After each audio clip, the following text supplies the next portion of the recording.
Everything that has happened in this town transpired in a matter of hours.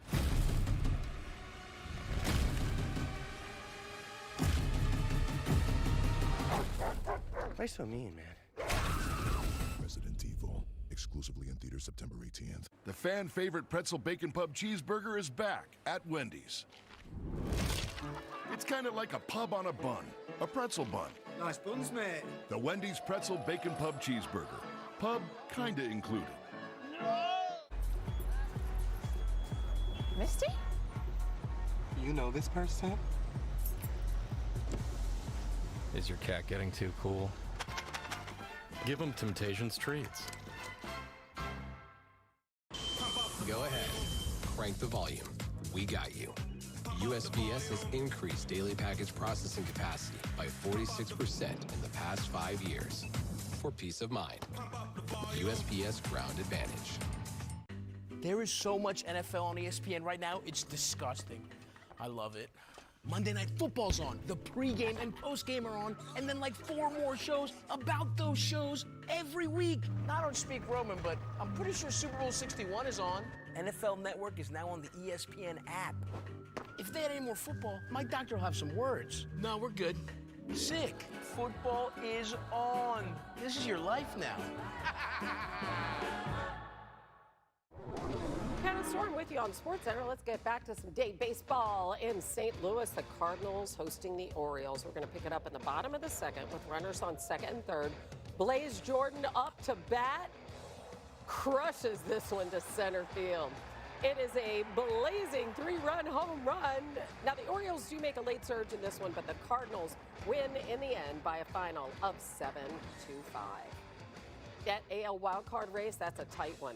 The Yankees, the Red Sox, the Guardians holding those 3 spots, and Cleveland on a 7-game win streak, longest active win streak in baseball. But you see the Rangers and the O's just hot on their heels.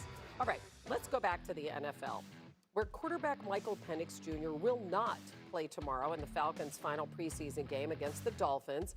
He was just cleared this week for 11-on-11 work after November surgery to repair that torn ACL.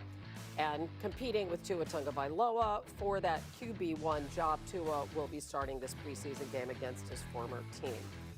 It's a very, very interesting story as Jeremy Fowler joins us now, because the reports and what we've seen of Tua have certainly not been good. He hasn't done anything to win that job. We don't know if Penix is ready. What's the situation for Kevin Stefanski in Atlanta right now? Yeah, Hannah, this one has gotten really interesting because the feeling around the league weeks ago is that Tua should be well positioned to earn this job. The fact that he's playing in the preseason finale is not a great sign. He didn't have a good week dating back to the first preseason game and then the joint practice with the Colts. That seemingly has opened a door for Michael Penix, who has looked really good in all the 7-man work he's done in recent months. Now he's back to 11-on-11 work, which is good. He still has to be cleared for contact.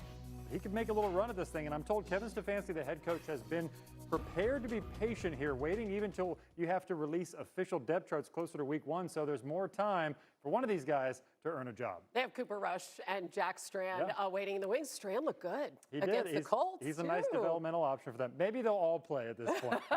Right, why not?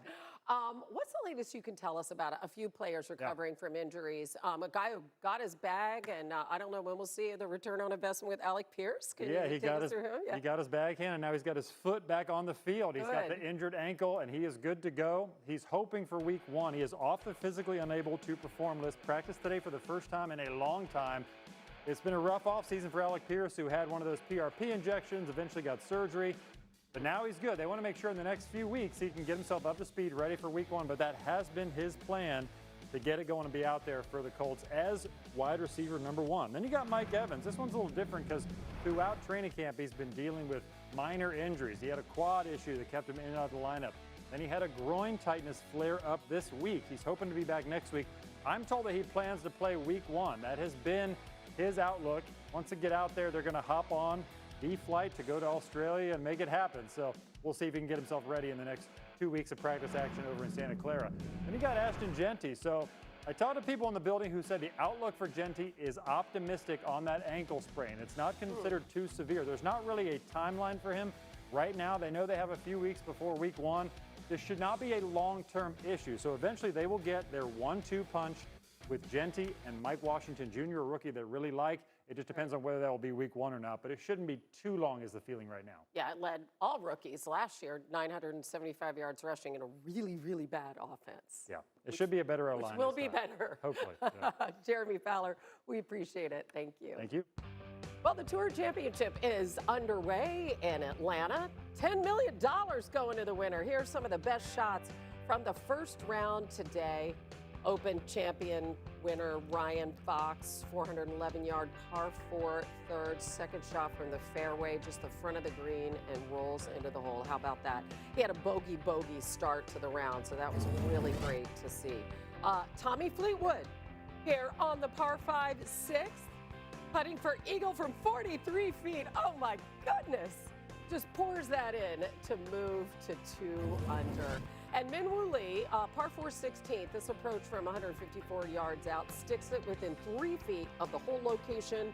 Birdies takes the lead at 7 under, finishes his round with an 8 under 62, the current leader in the clubhouse. And we look at the rest of the leaderboard in East Lake. He is seeking his first outright 18-hole lead in his PGA Tour career, and 2 strokes back, Victor Hovland.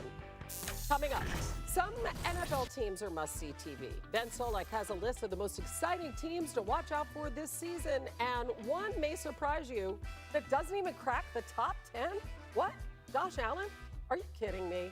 We have some questions for you coming up. Don't forget to tune in to SC Plus, presented by NBA 2K27, now streaming on Disney Plus.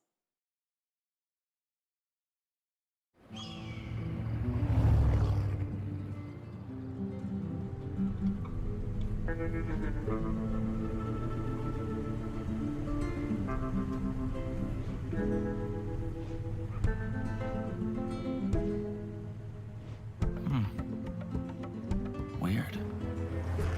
Must be a sign.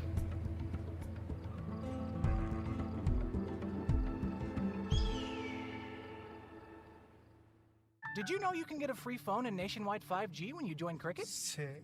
Yeah, tell your friends. All my friends? Isn't it crazy this phone is free? Are you nodding yes? Switch and get a Samsung Galaxy. Free. Smile, you're on Cricket. Go ahead. Crank the volume. We got you. USPS has increased daily package processing capacity by 46% in the past 5 years. For peace of mind. USPS Ground Advantage. At Popeyes, we gave shrimp a bold Louisiana twist. Try 8 crunchy butterfly shrimp served classic or dusted in bold Popeye seasonings. Now available on faves for only $5. Love that chicken from Popeyes. Most snacks are just air, but not Planters nuts.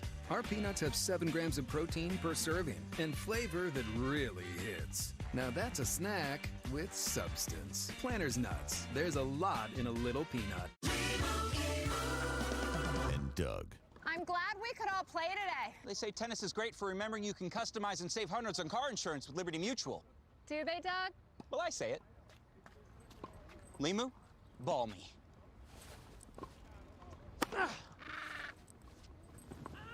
Limu, ball me again? Again?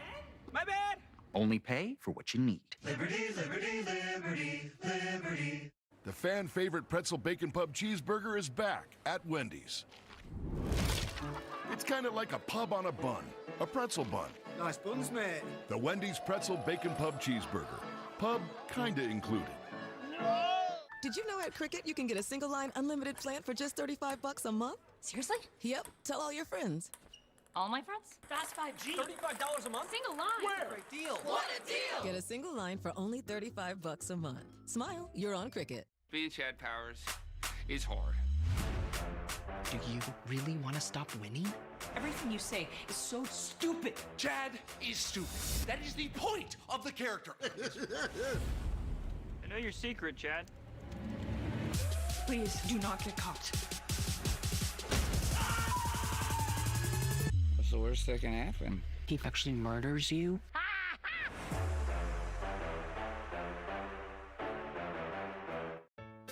Shop the Sherwin-Williams Labor Day sale and transform your space with color. Get 35% off paints and stains August 28th through September 9th. And with delivery, getting everything to your door is easier than ever. Shop online or visit your neighborhood Sherwin-Williams store.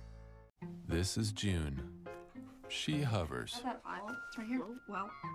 She makes awkward eye contact, says okie dokie to everything, and always leaves you thinking, did I make it weird or did she?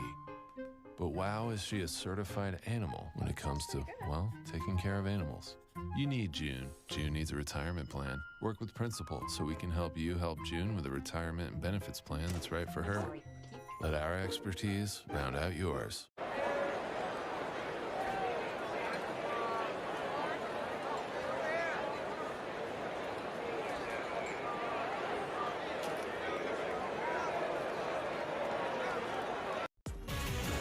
Breaking news on SportsCenter, the ACC has now passed a resolution, doing so today, banning professionals from returning to college in football and men's and women's basketball, joining the other Power Four conferences in setting forth eligibility enforcement.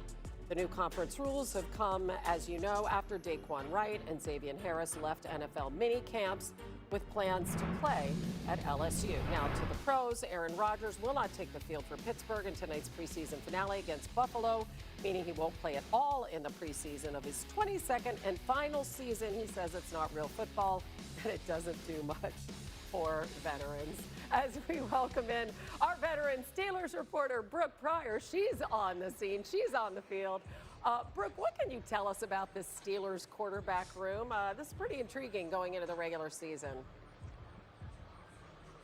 Yeah, Hannah, Mike McCarthy is headed toward uncharted territory, and that would be keeping 4 quarterbacks on the week 1 roster. He has never done that his entire time as a head coach. And look, the reality is, in some ways you may think, well, gosh, it's not going to hinder their development. There's only so many practice snaps to go around. But McCarthy said that's not the case at all, because once they're in the regular season, there's no time constraints for how much those quarterbacks can practice. He said we can have them before practice, during practice, after practice. That quarterback school is really going to ramp up. In fact, he said, shoot, if there were a way to keep 6 quarterbacks in the building, he would find a way to make it work.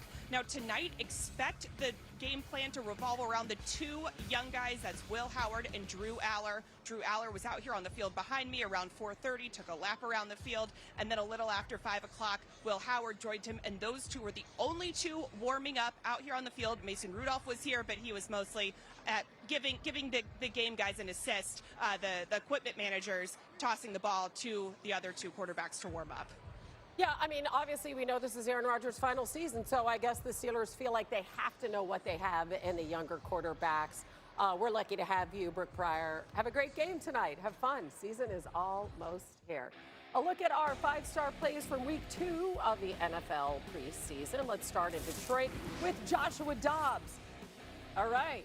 Joshua Dobbs, look at this, faking the handoff, breaking outside the tackle, taking off, got a nice block from his receiver there, and going 50 yards for the touchdown against the Commanders, helping to, I guess, erase the pain of an interception and a fumble in that game. All right, how about Joe Milton? Battling to be the Cowboys' backup quarterback, and he made a statement here. First quarter against the Cardinals, dropping back, unloading a bomb down the sideline, hitting Jonathan Mingo in stride as Milton goes 9 of 13, 176 yards, and a pair of touchdowns. We need some good news, Dolphins fans, don't we? Okay, rookie receiver Kevin Coleman is providing it. Cam Miller throws down the sideline. Coleman is clearly interfered with, but he still makes the catch with one hand. Obviously, the other hand was pinned against his body. Niners receiver Jacob Cowing and this punt return against the Chargers. He takes the ball at his own 17, goes left, gets the corner, breaks down the sideline, jukes out the poor putter, and takes it to the house. 83 yards for the touchdown. And finally, what is it about the Eagles and their running backs hurdling people? Fourth quarter against the Patriots, Carson Steele takes the pass out in the flat, one man to beat, hurdles him to break free into the end zone, proving to be the difference in Philly's win. Saquon-esque. All right, on ESPN.com, Ben Solak once again ranks the most exciting teams to watch in the NFL this season. He has Caleb Williams and the Bears first, followed by the Rams, the Lions, Chargers, Pats, Cowboys, Bengals, Hawks, Vikings and Broncos. He lists every team in the NFL, and you're probably going to be surprised and maybe mad at Ben about where your team ends up. I don't know. He always hears it when he writes this article. So Bears fans are happy. Why do you consider them must-see TV? Well, I think if you were watching last year, it's pretty self-explanatory. I don't know why they made me write a blurb. You know, we're talking about one of the most explosive offenses in football, and we're talking about a team that had 7 comeback wins across the course of the regular season and postseason. That was the most of all teams. Almost had the 8th with that game against the Rams. You also get game-winning, game-ending plays, like this big throw to DJ Moore. The cardiac Bears were fun to watch from pole to pole, right? Beginning of the first quarter to the end of the fourth quarter. So I like watchability. That means I like all 60 minutes, and I like big plays. That was the Bears last season. Yeah, because listen, they made it exciting. How did the Bills Mafia's got to be coming at you for this. How did they not even crank the top 10? I mean, where do you have the Bills, by the way, on your list? Because it is most exciting teams, not most exciting players. It is most watchable teams, not most watchable players. I had Patrick Mahomes below Josh Allen. I had Jordan Love and Trevor Lawrence below Josh Allen. I had the Bills at 16. And that's because what's watchable about the Bills is what we've already seen, right? Okay, Josh Allen, heroic plays. I've been watching that for 5 years. I, like Bills fans, want to see something different. I want to see postseason wins. That's what I would watch for Buffalo. I would watch AFC Championship games and Super Bowls. We may beat up on bad teams in Week 4, all ho-hum, and say that I've seen this before. And so, don't get me wrong, Josh Allen's very watchable, but I'd like to see something different in Buffalo. They're not going to beat up on any bad teams in Week 4 because they have a terrible schedule to open with their first 5 weeks. Okay, finally, let's go to the glass half empty. Who is the least watchable team in the NFL this upcoming season? It was the Browns last year, and they had the leading sack getter. They had Myles Garrett setting a record. It's the Browns this year because he's gone. You can't enhance the team when we don't get to watch a record be set. It's a quarterback battle. It's a tough roster all the way down. I will tune into the Browns and their star rookie quarterback in 2027. They're only favored in one game this season. That's Week 12 against the Raiders. So mark your calendars for that one. Check out Ben on ESPN.com. Bye, Ben. I'm Anna Storm. It's been fun being with y'all. PTI is next. Pardon the interruption, but I'm Mike Wilbon. We've been off for nearly 3 weeks, and honestly, that's too long. I'm Frank Isola. Apparently not for everyone. I got called in today. I guess not. You know, some people need 2-3 months of vacay, apparently, but not us people in the Cal Ripken mode, Frank. Yeah, welcome to grinders. PTI. Tony needs, you know, some days off to recover from his 3 weeks off, so I'm joined happily by our great friend from the starting lineup on SiriusXM, Mr. Frank Isola. Man, got friends in D.C. Sounds like a good little return cheer. Let's start with college football conferences finding a line they won't cross for now. The ACC and Big 12 have joined the Big 10 and SEC in banning players who have visited the pro ranks from returning to college if things don't work out with their NFL teams. This comes after LSU coach Lane Kiffin seemed quite excited to welcome back 2 players from the pros. Frank, are you impressed that the conferences are taking this stand? I mean, impressed if you mean did they really have any other choice? I mean, we knew we were headed down this road with NIL and the transfer portal. It became the wild, wild west. But we have a player, Daquan Wright, who played for Lane Kiffin at Ole Miss, was in uniform on Saturday for the Cleveland Browns, gets cut on Monday. Now, his intention is to go back to LSU. At some point, college has to be about, higher learning and be about school. It just can't be a minor league for guys that aren't making it in the pros. Say, you know what? Like in baseball, I can't make it in the majors. I might have to go back to the minors for a little bit. Or I can't make it in the NBA. I'm going back to the G League. That's not what the SEC and the Big 10, the ACC, the Big 12, they shouldn't be about that. It's about time somebody took a stand because it's becoming out of control what's happening in college sports. Yeah, Frank, I don't even know they're taking a stand. I think they know they're going to be embarrassed if they don't take this stand now. What's the Chris Rock line that I love so much? You know, I'm not about giving credit for doing what you're supposed to do. This is what the Big Ten and the SEC and the Big 12 and the whatever left are supposed, big ACC, Big East. This is what you're supposed to do. And it's not just about football, Frank. What scares me is kids I know, since my son is 18 and got a lot of friends who are trying to go to college to play intercollegiate athletics. And you know what happens in more of them than just football? I'm thinking about soccer too. That you can be aced out. You can be knocked out of collegiate athletics as a kid who's born and raised in America and is just trying to play college sports and has an offer. You can be knocked out by somebody coming from not just a league here, but maybe overseas where they've played professional sports and they take your spot and you have to leave and go somewhere else because there's no spot for you in the NCAA institution in that sport as a student athlete. These are very real things. So it's awful. It's good they've done it. Yep. Just now, the ACC, of course, had to go along. The SEC had to go along once the Big Ten announced it. So I'm not going to, give them a big hug. This is what they're supposed to do. I'm glad they did it.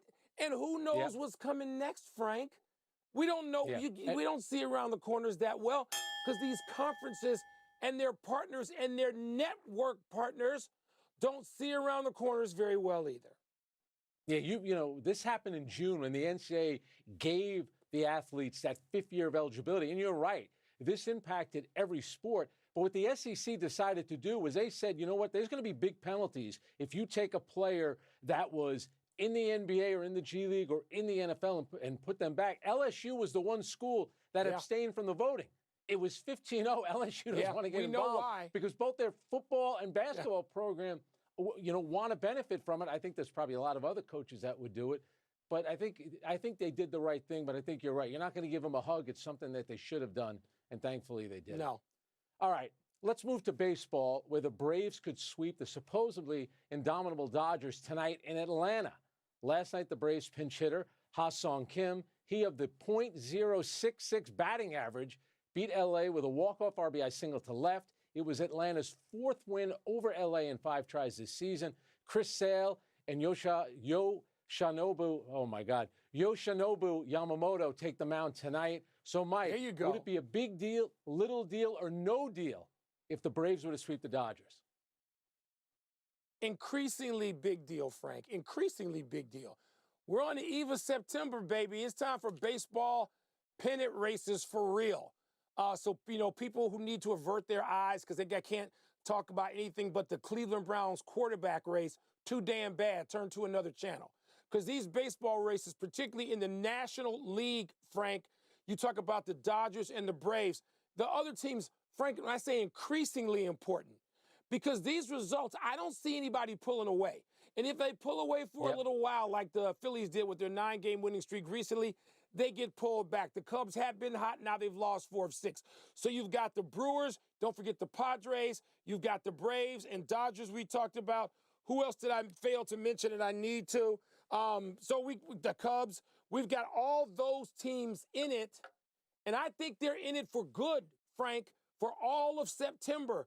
If all things stay with relative health, they all augmented their rosters as late as they could with the trade deadline. I could see any of those teams popping up and having their heads above water as we get to October 1st. This is hellaciously exciting to watch those teams battle it out. And the Dodgers, who were presumptive whatever, they ain't presumptive anything in my book when you look at the competition. Yeah, all right, and let's not overreact too much here because they are 80-53.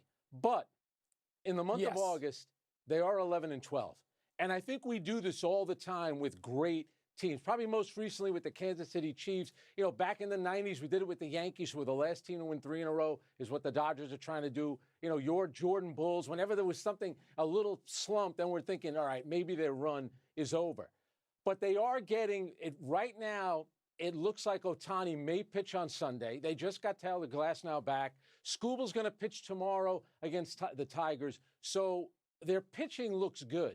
The issue with them is their offense. Mike, think about this. Freddie Freeman, no home runs in his last 42 games. Mookie Betts batting .222 in his last 44. And then, of course, you know all about Kyle Tucker, who's batting .228 and is out of the lineup tonight against the left-hander Sale. So the big issue right now with the Dodgers is the hitting, and I wonder if that has a lot to do with fatigue, right? Well, Frank, are the Dodgers any better situated than, say, the Brewers, who look like the hottest team? I keep waiting for the Brewers to fall off. They're not falling off anything. They're falling off, knocking people in the head. So, to me, the difference between what those Bulls face and those Yankees face is a crowded field of even competitors. At least I believe that now. In a week, may believe something. Let's move to how NFL players are grappling with bleak new data concerning head trauma. The New York Times reported earlier this week that researchers concluded that at least 25% of NFL players who died between 2016 and 2021 had CTE. Ravens safety Kyle Hamilton said yesterday, quote, "It's a dangerous sport. It's something we all acknowledge. I see it as I fall on my sword for people who have provided for me and people that I will provide for," close quote. Frank, what do you make of Hamilton's comments and beyond? Yeah, you know, those findings with the research, it's staggering. I'm not surprised by that, and I'm not surprised by the comments by Hamilton, because I think his comments are shared by a lot of players. I think they understand the risk. Now, he's only 25, Mike. Now, is he going to feel that way when he's 50? I hope he does. I hope he, feels that way when he's 75. But it's one thing to say it when you're 25 years old, because a lot of players don't always think about the risk. Roger Craig at the Hall of Fame mentioned it during his speech. And right now he's dealing with dementia. Yeah. But the NFL has to do something, whether it's the helmet, they talked about that Guardian cap that players wear. Playing more games, Mike, is not the way to go. So on the one hand, I think the league does care about player safety, but you can't care about it by continuing to play more games. That's not the answer. They pay lip service, Frank. They're like the previous story about the SEC and the Big Ten, and we did the right thing. I don't want to hear it. It's garbage. It's lies. Not just the league and its partners, all of them. So, no, they want to keep adding games for their own financial gain. That's what they're going to do. Oh, we care about player safety. Let's go to a 17th game. Oh, we care so much about player safety. Let's go to an 18th game. They know these findings. Frank, these findings are frightening. Yes, Kyle Hamilton, I hear him.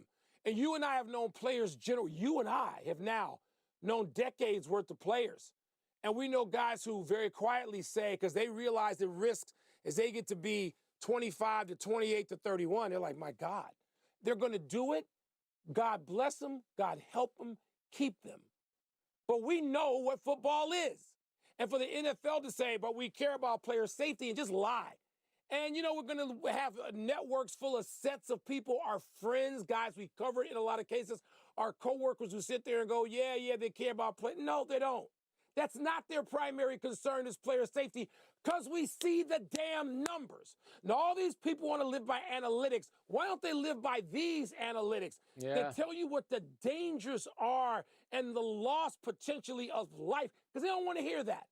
Because they're ex-football players. They are invested in having played football. Again, God bless them. And for our entertainment. But don't tell me that this is the overriding concern as they try to go to week 18. Liars. And Mike, think about it too. We're talking about some players here who are making a lot of money, will make a lot of money. What about the guys that are in college? You can get CTE in college. You can get it in high school. So there are going to be a lot of people that aren't going to, play for a long time, make a lot of money. So it's easy to say that now. Yes, they understand the risk and they understand the reward that they're getting, but it's a small percentage. There's a lot of other guys that are going to play football and not going to make money that they could live on. Let's take a break. But coming up, Lamar Jackson says he's ready to run again. Should we expect him to look like the Lamar Jackson of old? And the NFL dumps its Pro Bowl weekend. Will other leagues follow suit?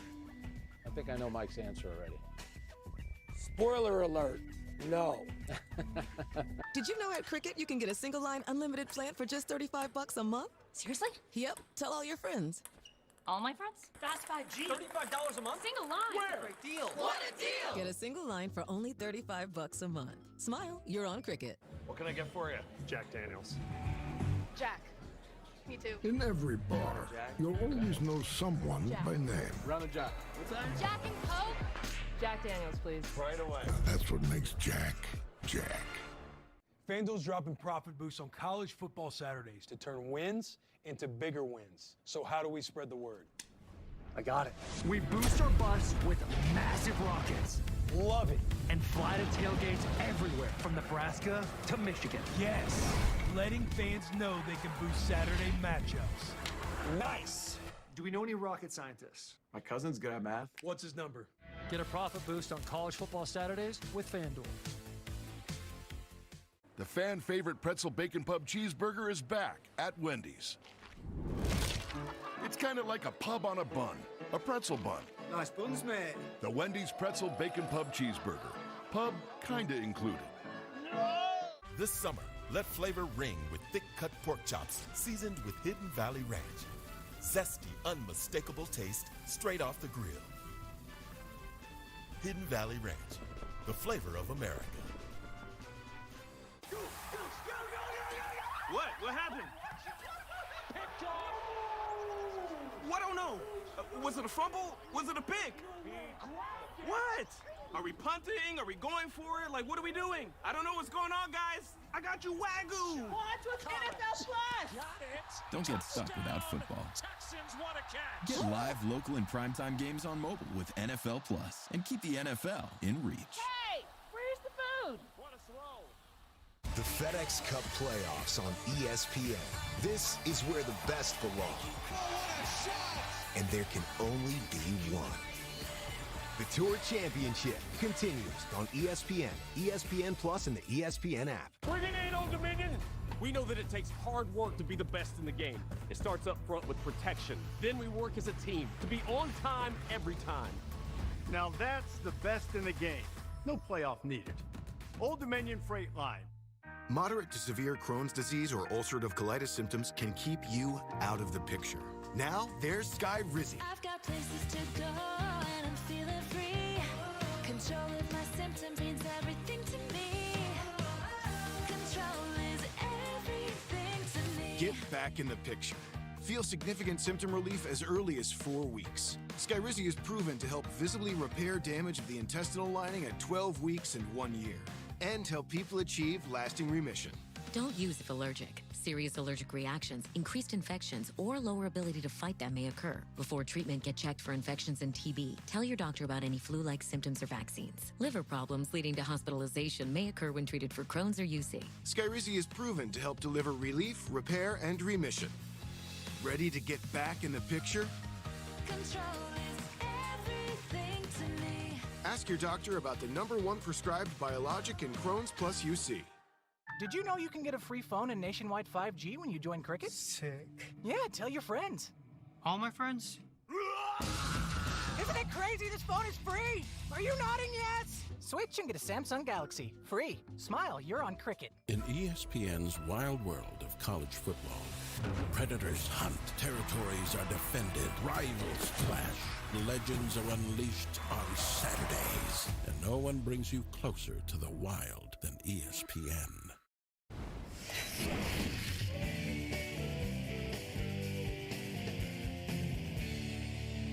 It's time to turn the topics over to the viewers in mail time.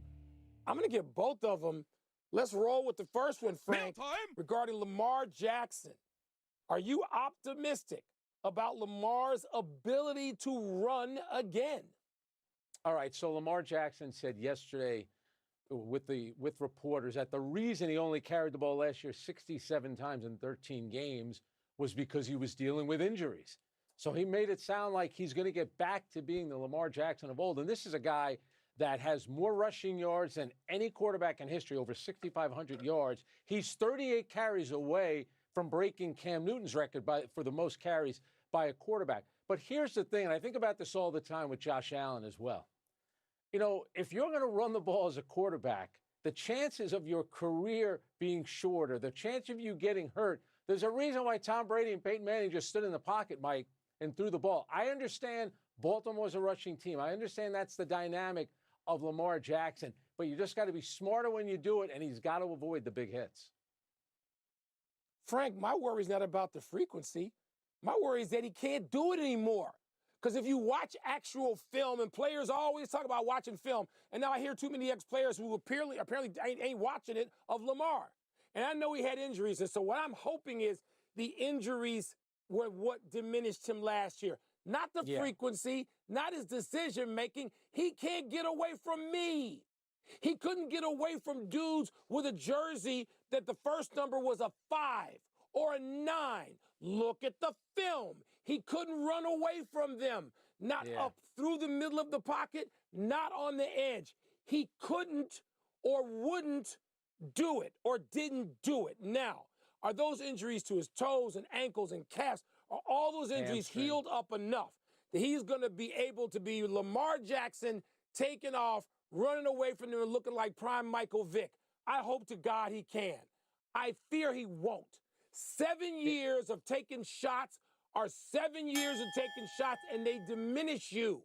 Can he want to run away from them dudes? We'll know by Halloween. I hope he can. And Mike, because that guy is breathtaking to watch. They were 27th in the NFL last year in passing yards per game. They were second in rushing yards. And Derrick Henry has a lot to do with that, but Lamar Jackson has a lot to. The Baltimore Ravens are a rushing team. That's the key to their offense. I'm not ready to not see Lamar Jackson that we've seen. I just want that not to be. I want him to be Lamar. I just fear that he won't be able to. 7 years of getting popped. Mail this. Email number 2 is on the Pro Bowl, Frank. Do you think other leagues will follow the NFL's example now and dump their All-Star games? Do I think Michael Wilbon's not going to be in Phoenix this February for NBA All-Star Weekend? Of course he's going to be there. First of all, baseball's never getting rid of it. That's the original All-Star game. That's the best one. The NBA's never going to get rid of it. I understand it classic. From the football standpoint. Number one, you couldn't play the game anymore, so they were playing flag football. Last year, the ratings were way down, only 2 million viewers. I think that was, it was almost cut in half from when they actually played the game. And it's asking players at the end of the season to play a football game, which for the most part doesn't matter. And Mike, here was the other part of it. You weren't even getting the guys that were picked to play in the game. You were getting second and sometimes third stringers to replace the Pro Bowl players. So I think they did the right thing here, but other leagues are not going to follow. Other leagues aren't going to do that. Other leagues, the NBA All-Star game, let's talk about what we're talking here. We're not talking about the NHL as much. They figured out how to have a product that kind of resembles their real product. They can still play it. And the Midsummer Classic invented. That is how All-Star games were invented. The Midsummer Classic, going back to 1933 in Chicago when the first Major League Baseball All-Star game was played. Frank, the Pro Bowl doesn't have cultural relevance or significance. No. It doesn't have social relevance or significance. It never had none. Any. It was a exhibition football game that half the guys didn't want to play in. You don't even need the All-Star game. The NBA All-Star weekend is what is culturally and socially significant for a number of reasons I ain't going to enumerate here, but they are still important things, touchstones in the sporting culture that will go on even if you wanted to get rid of the game, which sometimes is not even worthy of being played, although Wembanyama is trying to drag his peers back into playing something respectable. Thanks for your email. Let's take one last break. But still to come, Jonathan Kuminga picks the T-Wolves over the Lakers, among others. Does that make sense? And The Miz is back on the mound for the Brewers tonight. What should we expect? I expect an invitation to Mike's house in February for a media party he's going to have All-Star Weekend. Come on, Mike. Yeah, I know one thing. It won't be around the All-Star game because I ain't watching that. Everyone's trying to find their inner peace these days. Turns out, peace tastes just like chicken done right. Kingsford, savor it. Did you know you can get a free phone and nationwide 5G when you join Cricket? Sick. Yeah, tell your friends. All my friends? Isn't it crazy this phone is free? Are you nodding yes? Switch and get a Samsung Galaxy. Free. Smile, you're on Cricket. The fan favorite pretzel bacon pub cheeseburger is back at Wendy's. It's kind of like a pub on a bun, a pretzel bun. Nice buns, mate. The Wendy's pretzel bacon pub cheeseburger. Pub kinda included. Critics are raving about the Dog Stars. Time magazine calls it terrifying and poetic. A post-apocalyptic thriller that breathes new life into the genre. It demands to be seen in IMAX on the biggest screen possible. The Dog Stars, rated R. Great workout, everyone. Hey. Hey. Hey. Hey. Hey. Hey. Hey. This is my anti-accident. I'm Shaquille O'Neal, and I'm on Zepbound for moderate obstructive sleep apnea, or OSA. Zepbound is the first and only prescription medicine that improves moderate to severe OSA in adults with obesity. It's a treatment that helps reduce breathing interruptions during sleep. You know what?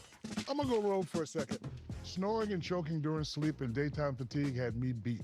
That's right around when my doc recommended Zepbound, a breakthrough treatment for OSA. It even helped me drop some pounds. Not mad at that. Don't share needles or pens or reuse needles. Don't take if allergic to it, or if you or someone in your family had MTC or MEN2. Tell your doctor if you get a lump or swelling in your neck. Stop Zepbound and call your doctor if you have severe stomach pain or a serious allergic reaction. Severe side effects may include inflamed pancreas or gallbladder problems. Tell your doctor if you experience vision changes before scheduled procedures with anesthesia, if you're nursing, pregnant, plan to be, or taking birth control pills. Taking Zepbound with a sulfonylurea or insulin may cause low blood sugar. Side effects include nausea, diarrhea, and vomiting, which can cause dehydration and worsen kidney problems. Ask your doctor about Zepbound, a game-changing OSA treatment. Jack Daniels starts here. From cave spring water to sugar maple charcoal to smooth Tennessee whiskey. Made by those who pour everything into their craft. That's what makes Jack, Jack. Did you know at Cricket you can get a single line unlimited plan for just $35 a month? Seriously? Yep. Tell all your friends. All my friends? Fast 5G. $35 a month? Single line. Where? Great deal. What a deal! Get a single line for only $35 a month. Smile, you're on Cricket. The world that was, it's gone. Wake up. Defend. Survive. Wake up. Defend. Survive. Wake up. Defend. Survive. The Dog Stars, rated R. When I wake up in the morning light, I pull on my jeans and I feel alright. I pull my blue jeans on. I pull my old blue jeans on. I pull my blue jeans on. I pull my old blue jeans on. Wrangler, for the ride of life. You really can buy a car online on AutoTrader. Even on the set of an AutoTrader commercial. Can you still talk to someone when you're buying online? Testing. Really? You have local dealers behind the scenes. Really? Really? Great to work with you, Doug. Can I get a ride back to set? Do you feel it? That chill in the air. The presence in the room. From classic scares to cult nightmares. Terrified. Your fear amplified. Watch now on Fubo. Time to get happy, people. Happy 25th birthday, Franz Wagner. The Magic Forward averaged 21 a game this past season, but plays just 34 games. He suffered a high ankle sprain in December that he had to rehab 3 different times throughout the season. One of the complications, rushing back to play in the league's overseas game in Berlin, where he grew up. He recently told Hoops Hype, quote, "I probably shouldn't have played. Hate to say it, but I don't really regret the decision to play. It was a really special moment for my family and me," close quote. You know, Mike, the issue is he can't stay healthy. And if you go back to the playoffs against Detroit, he played the first 4 games, and Orlando was up 3-1. He gets hurt. Orlando loses the last 3 games, and then Jamal Mosley gets fired. It's all because Wagner can't stay healthy. Shouldn't have been Mosley's fault. It wasn't. Got to have him and Banchero out there. They have to have both of them to make any kind of dent. Happy anniversary, New York Cosmos. Listen to this, Frank. On this day 48 years ago, the Cosmos beat Tampa Bay, the Rowdies, 3-1 to win the NASL championship in front of nearly 75,000 at Giant Stadium. That Cosmos team featured Giorgio Quinaglia and Franz Beckenbauer, but not Pelé, who had retired the previous year. Pelé was on the sideline, though, as was Rowdy star Rodney Marsh, who missed the game with an infected shin after getting spiked. Notable because Marsh famously refused to wear shin guards, rolling his socks all the way down to his ankles all the time. Yeah, now you have to wear shin guards. You know what? I was not at that game, but my family used to make those trips from New York to the Meadowlands. The year before, I was at Pele's final game when they played Santos of Brazil. How great is that? Even have the ticket stub. How about that? Man, come on, Pelé, come on now. Happy trails to last night's game for the Giants. San Francisco was up 9-3 heading into the ninth when the Reds exploded for 7. Gino Suarez had the big blast with the grand slam. It was a bright spot in the dim season for the 35-year-old who put the Reds have put on waivers as he's hitting just .208 this season. It's the Giants' 11th loss of the season after leading in the ninth, the most in baseball. They're 25 under 500, Frank, in Tony Vitello's first season as manager. Poor Suarez, man. It's been tough for Vitello. By the way, he was ejected in the first inning, arguing a check swing call. He's had a rough go in year one. Man, no errors today. Let's get to the big finish. Jonathan Kuminga agreed to a 2-year deal with the Timberwolves worth just $6 million per season. Doesn't that surprise you? Yeah, they tell you bet on yourself. Meanwhile, he was offered 3 years, $75 by the Warriors last year and turned it down. Kyle Schwarber hit his 40th homer with Tristan Peters of the White Sox homering for a 5th straight game, which is a bigger deal. Schwarber, he's got a shot at 50. Schwarber, 4 preseason games tonight, Frank. Any of them interest you? This means you're going to be texting me all night long. Did you see what happened in the Steelers game, the Niners game? Oh, what a long night it's going to be. The Miz is back on the mound for the Brewers against the Mets tonight. What do you expect? I expect the Miz to be dominant again. He's 13-5 on the 168 last one. Mahova and Missick won the U.S. Open mixed doubles last night. You impressed? I'm impressed that the U.S. Open plays the mixed doubles before the main tournament starts. It's a way to squeeze a little more money out of the New Yorkers. We're out of time. Thanks for watching. I'm Frank Isola. I'm Mike Wilbon. Same time tomorrow, Knuckleheads. Here's SportsCenter.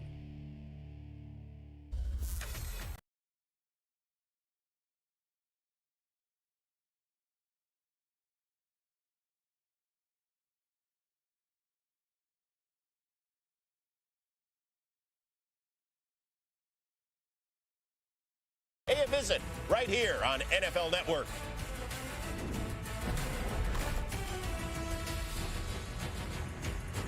Former league MVP Josh Allen apparently getting the night off. Kind of. But wait till you hear about his role this evening. And with that, we welcome you. This is Game Day Kickoff, live from our NFL Network studios in Los Angeles. That is Super Bowl champion Brock Osweiler. That is Super Bowl radio announcer. Don't do all that. Just do it Come right. on. Hey, come on. Just do it right. Come on, MJD. I'm Chris. Don't leave. Super Bowl champion. Champion's a champion. He's got the ring. Doesn't matter whether it's on the field or in the booth. It doesn't matter. Our first opportunity to work with you. Welcome. Thank you. Yeah. Thank you. Excited to be here. Good. Great slate of ball tonight. We've got a lot to talk about, too. A lot of quarterback stuff. Yeah, and a lot of preseason football on the ESPN families, if you will. Told you about Bills, Steelers. Top of the hour, 7 o'clock Eastern. Then at 8 Battle on of the ESPN. Bay. The app. Let's not. One of them plays in Vegas. Yeah, still Oakland, though. Can you at least hang with Battle me? of the Bay. 10 o'clock Eastern, 7 o'clock Pacific. The Battle of L.A., which MJD will be calling on radio between the Rams and the Chargers. Super Bowl champion. As for what the Steelers are doing at quarterback, right now let's send it out to Buffalo, where ESPN's Brooke Pryor is standing by. Chris, Mike McCarthy said the preseason finale focus is on the young guys that would be Will Howard and Drew Aller. Aller was one of the first Steelers out of the tunnel here at Highmark Stadium. He took a lap around the field a little around 4:30, and then a bit after 5 o'clock, Howard and Aller were the two Steelers quarterbacks who were warming up on the field, throwing passes to some of their wide receivers. Mason Rudolph was out here, but pretty much as an equipment manager, passing the footballs to those two guys. Now, the plan is for those two to be the primary quarterbacks tonight. In fact, it could be Drew Aller starting, followed by Will Howard, a reverse of a week ago. And we could see all four quarterbacks make the roster, something that Mike McCarthy said will not hinder any of their development. Chris? Brooke, thank you very much.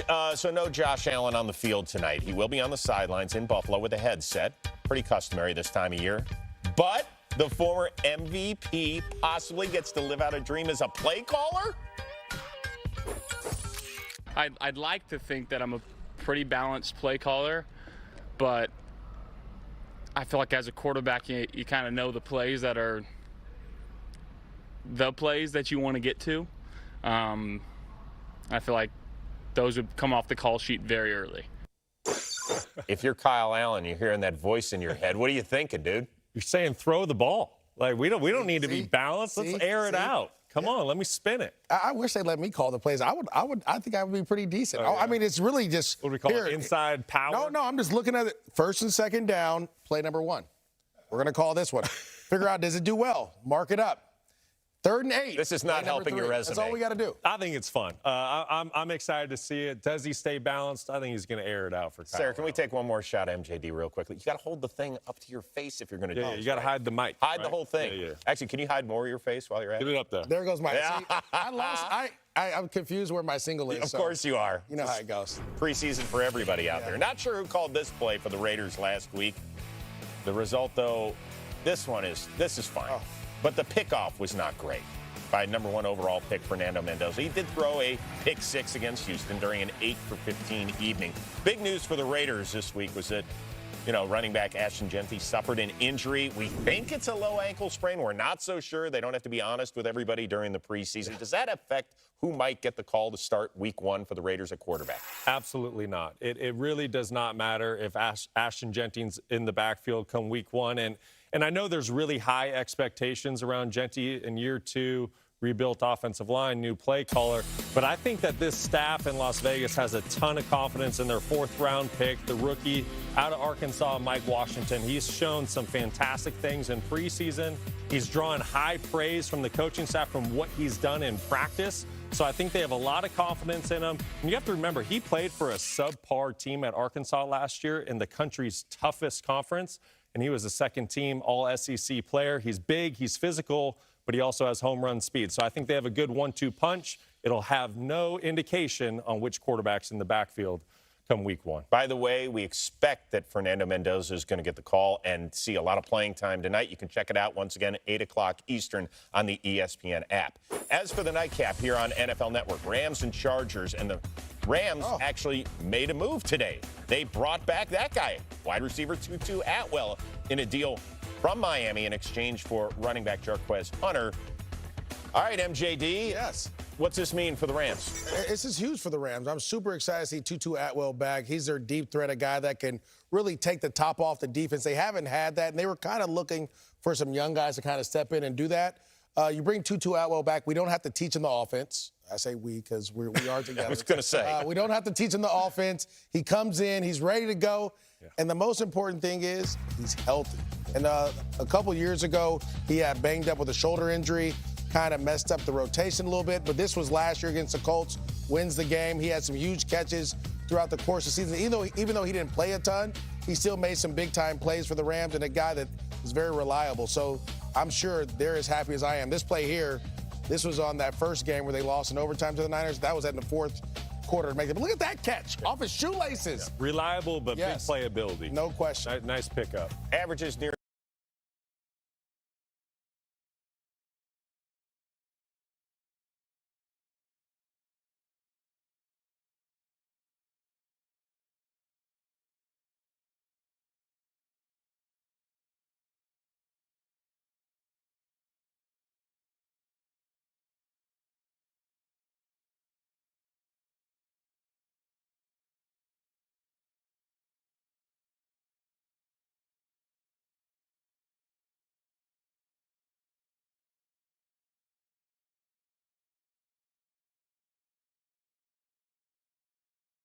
scarier than the daycare bag. We used to have to throw out our clothes, then we found Downy Rinse. Downy Rinse helps remove stubborn odors in just one wash.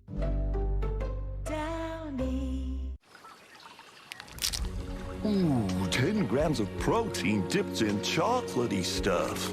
My protein's dipped in river water. Nature Valley, we make nature delicious. All right, focus up.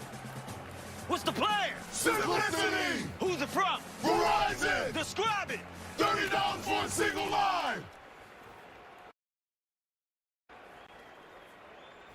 Yeah, that's actually completely correct. You got it! We have a whole new game plan. Simplicity. One plan, one price. $30 for a single line.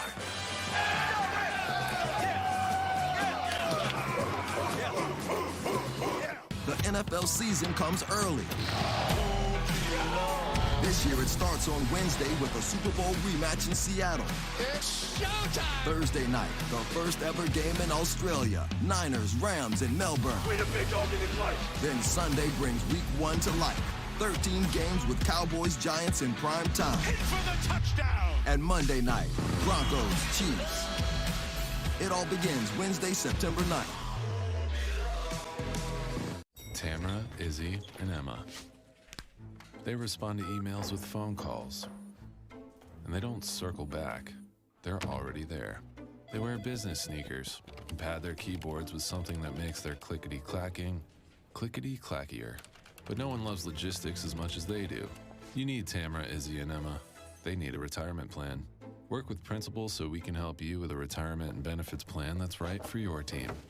Let our expertise round out yours. This Labor Day weekend, we're celebrating Bob's 35th anniversary. A lot has changed since we opened in 1991, but we still do things the Bob's way. That means everyday low prices on the latest styles With financing to fit any budget. and we still make furniture shopping fun with free treats and ice cream. So dare to compare at Bob's and come celebrate our 35th with us this Labor Day weekend. Time to party like it's 1991. Oh my God! Game day kickoff taking you up to the Bills and the Steelers. No Aaron Rodgers, no Josh Allen tonight, but plenty of good backup. Interesting battles. Will Howard, Drew Aller, they both going to stick on the team? We'll find out. As for the Atlanta Falcons, who's going to be that starting quarterback? You're either a competitor or you're not the competition. I think it's going to be fun. Tua just has that innate God-given ability. I say I'm running my own race. I can't look in another lane. Michael Penix, Tua, prove to us that you're so much better than our expectation. It's that time.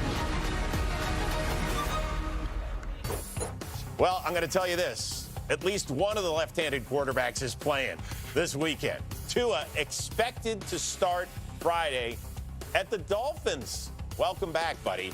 His preseason debut for the Falcons wasn't great. 3 of 5, 22 yards, had a fumble, although he didn't lose it. As for Michael Penix Jr., the former top 10 pick, bouncing back from yet another torn ACL. He will not play tomorrow at the Dolphins. The good news is he just got cleared for team drills. So the question is he actually closer to grabbing that starting gig week 1 or not? Time to check in with our NFL Network insider, one and only Ian Rappaport. Where do we stand with the Falcons on this right now? We asked the question, Rose, is it possible Michael Penix Jr. could start without seeing preseason action? The answer is yes, there is a chance. Here's my understanding of where it stands for the Atlanta Falcons. Tua Tagovailoa had a big-time lead in this race, really was his for the taking. That was the hope, honestly, of the organization. They would come in, play well, take the starting job, and kind of move forward that way. Meanwhile, Michael Penix Jr. could just rehab, recover from that torn ACL, get back whenever healthy, then they would reassess at some point in the season. If a change needed to be made, they would make it. It just hasn't quite gone that way. Tua has been inconsistent in practice, was inconsistent in the game. It seems like he has been practicing better the last couple days, but the door is open for Michael Penix. We're going to be watching very closely how Tua does in that game tomorrow night. If it is a rough, rough performance. The Falcons will have a fascinating choice they will have to make for the very, very talented Michael Penix. Yeah, there's only a handful of teams out there, Ian, that have quarterback questions, and this is one of them. Maybe it's a Kevin Stefanski thing. He leaves Cleveland to go to Atlanta. He's like, wait, you've got to be kidding me. We don't have a guy who's figured it out quite yet. Tua last year did start 14 games down there, his final season in Miami. Michael Penix was the dude until he tore his ACL yet again. And Kirk Cousins took out the remainder of the snaps. All right, guys, how is this going to play out right now? Do you guys think that actually Michael Penix Jr. could be the guy without taking a preseason snap coming off injury? When you're in the locker room and you hear a guy's cleared for 11-on-11 football, it doesn't actually mean that he's cleared to play in an NFL game. So we got to make sure that you get that aspect of it too. You may be cleared for practice reps and to do things where guys aren't allowed to touch you, guys can't get around your legs just to get a feel for it.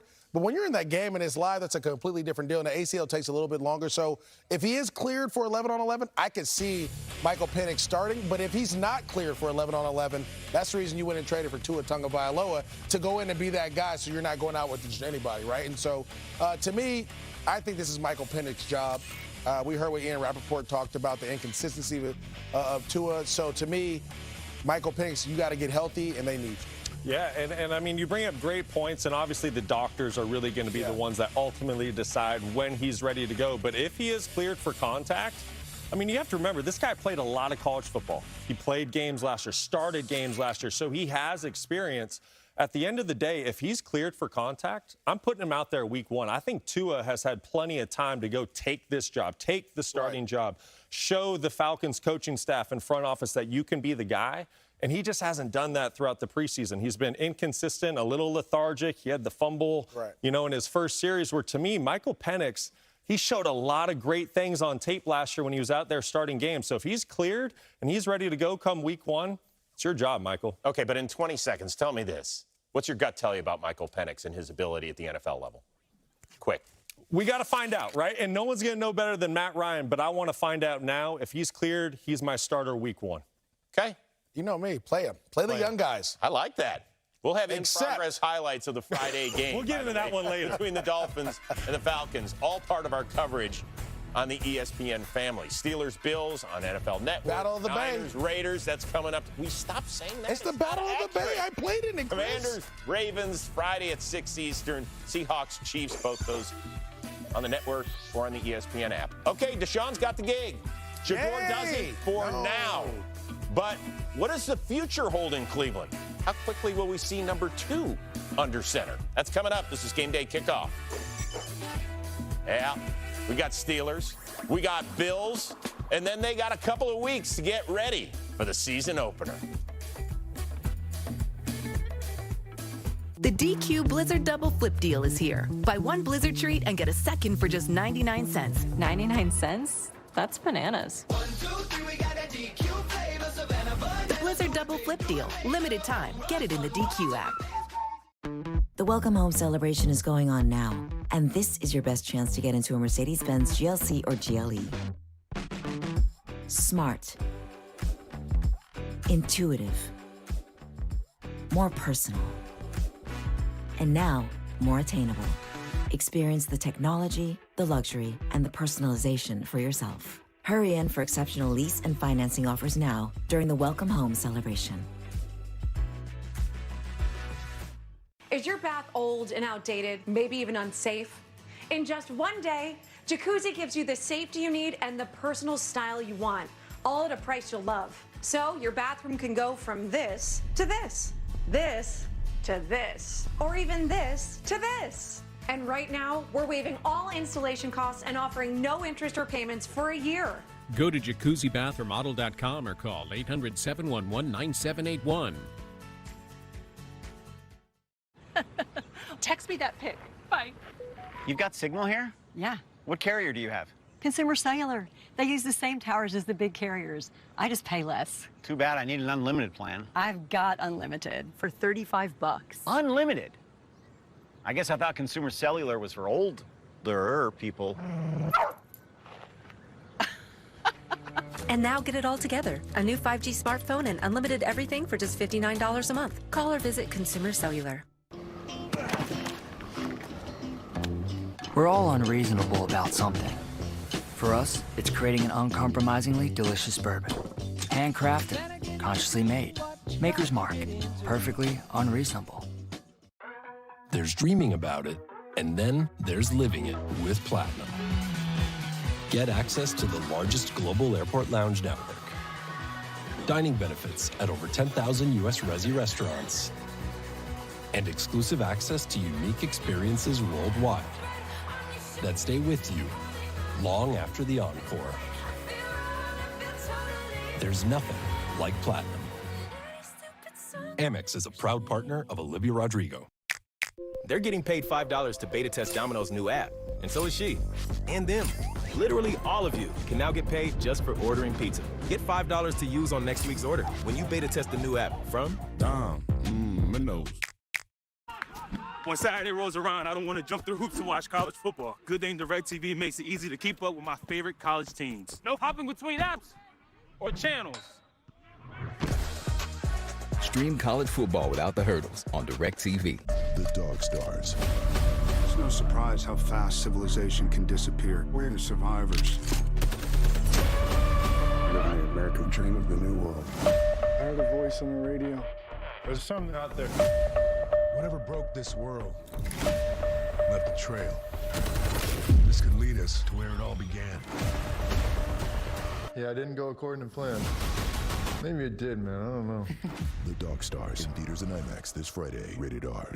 Despite poor preseason play and then blasting the fans after last Saturday's dismal performance, Deshaun Watson has been named the starting quarterback for your Cleveland Browns. Happened earlier this week. Shedeur Sanders, currently the backup, neither expected to participate in their preseason finale at home tonight against the New England Patriots. We will have highlights of that game.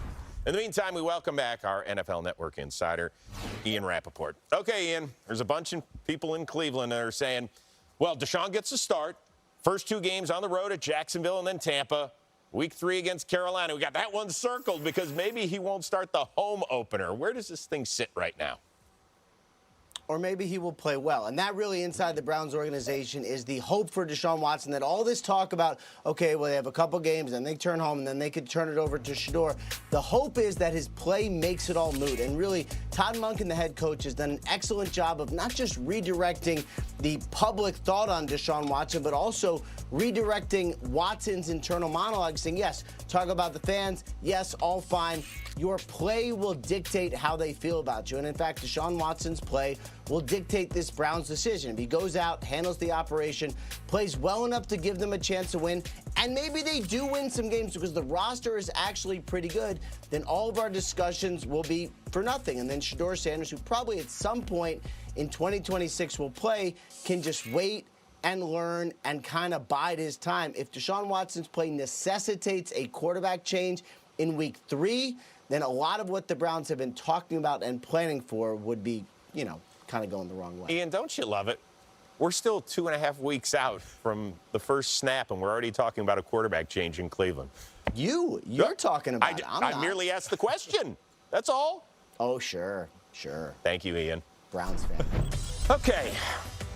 Ian got it right. Turn away if you're a fan of the brown and orange. Lowest QBR since 2024. Oh, boy. Shedeur, okay, Deshaun, Dylan Gabriel, and Will Levis says, hey, don't forget about me. All right, guys, let's start with this. That's okay. Relax. Come on. It's a new season, new coach, but new did they roster. Make the right decision? I think they did for 2 reasons. And I'll tell you, I want to make sure our fans are listening. We're here on the couch. We've had this this conversation on the car, right? Yep. Have we not? Yep. 2 things. One, we're paying him a lot of money. I could care, regardless of what people feel like this is a business. We're paying him a ton of money. It's not part he needs to make sure. We need to make sure that we get what we have to get out of him. But 2, I still think that he has some game left in him. Just a little bit of game. I don't know how much, but I wouldn't. It's easier for me to say, Deshaun, go out there and play, and he doesn't play well, then I can bench him and put in Shedeur, than do the opposite. Start with Shedeur, and he doesn't do well, and he's only had so many starts under his belt, then I have to stay with the younger guy. So to me, if you're the Browns, you're saying, look, Deshaun, we're going to give you a chance. You go out there, if you play well, awesome. We're going to build this thing around you. If you don't, it's easier for us to move on. So you're already thinking negatively. But hasn't he had a chance going all the way back to the spring when OTAs open, and you talk about he still has more good in him? Well, he had 2 preseason games to go out there and show us. And I look back on the tape from last Saturday against the Buffalo Bills, and you tell me what resembles a starting quarterback, right? Like, you have to remember he was going against the 3s and the 4s, and I get it. The other option, Shedeur Sanders, maybe not the greatest thing out there right now, but you still don't know what that finished product is. You don't know what Shedeur's ceiling is, where I think it's very clear who Deshaun Watson is as a starting quarterback. He's had 19 opportunities to start in Cleveland, and I don't think that guy that lit up the skies in the NFL with DeAndre Hopkins down in Houston, that's kind of a distant memory. I don't think that's coming back. So at what point do you not turn it over to Shedeur Sanders? And you have to remember, I've watched him live and in person. I've called his games in college football. When the lights come on, there's just something different about this guy. He elevates the play of his teammates. I'll say this. Is it easier to build a game plan around a guy that you know what he is than a guy you don't really know what he is? Do we know who Deshaun Watson is anymore? We have 19 starts. We kind of figured it out. Like, we know what he does well, what he doesn't do well. I think, again, for me, it's more of he can handle it. And you talked about the comments about the fans. Yeah. That's a personal situation. I would feel some type of way, too, if I'm hurt and people are cheering for me going there. And I actually appreciate him going out and saying it. It wasn't necessarily a knock, but he's telling how he feels about it. That's not You fair. wouldn't feel that way? Well, hold on one second. He said it's a personal thing. You know what made it personal? The fact that he hasn't been good. That's what it is. And so we have to move on from that. Just give me who's better to start week 1? If you were Todd Monken. The film says Shedeur Sanders. The film says that. I don't know. I'm not in their meetings to say what they want them to see or not to see. There's urgency in his drops. You can see the decision-making. Is he perfect? No, we had a couple turnovers. He'll learn from those. But I'm seeing things out of Deshaun Watson. Deshaun Watson in the first preseason game on a 1st and 10 took a delay of game. Yeah, I got 10 seconds on it. Deshaun Watson. Okay. And I believe in Todd. Well, he is the starter week 1 down in Jacksonville, and we think week 2 down in Tampa. Week 3 in Carolina. I'll get back to you in a minute. Watson. We believe Fernando Mendoza tonight is starting for the Silver and Black, but should he start week 1? Brock Osweiler has done a deep dive on the video. We're looking at the film. He'll give you his decision coming up. This is Game Day Kickoff. We're at the top of the hour, 7 o'clock Eastern. Joe Brady and the Bills playing host to the Pittsburgh Steelers with Josh Allen as his new OC. No joke. Here's the kickoff, and it goes to Robinson, who takes it by the scrimmage. Dude, this is a big game. Yeah. Okay, fine. Whoa, you got the game? Yeah. Go. Yes. Are you guys watching the game? Yes, it's NFL Plus. It's 4th and goal, and the clock continues to tick. Oh, no. What will they do? Get live, local, and primetime games on mobile with NFL Plus and keep the NFL in reach. With 2 kids and busy schedules, you gotta find the wins. And Dick's new Scorecard Plus membership is an easy W. For $99 a year, you get over $350 in benefits. It pays for itself with $100 in annual bonus rewards, free shipping every day, and more. Join Scorecard Plus. All audibles is go ball. We believe the most rewarding wins are when we work like a team. You ready? Oh, I'm ready. Team on 3. 1, 2, 3. That's why U.S. Bank Smartly Checking and Savings are designed to work together so we can reward you more. Check play 2, check play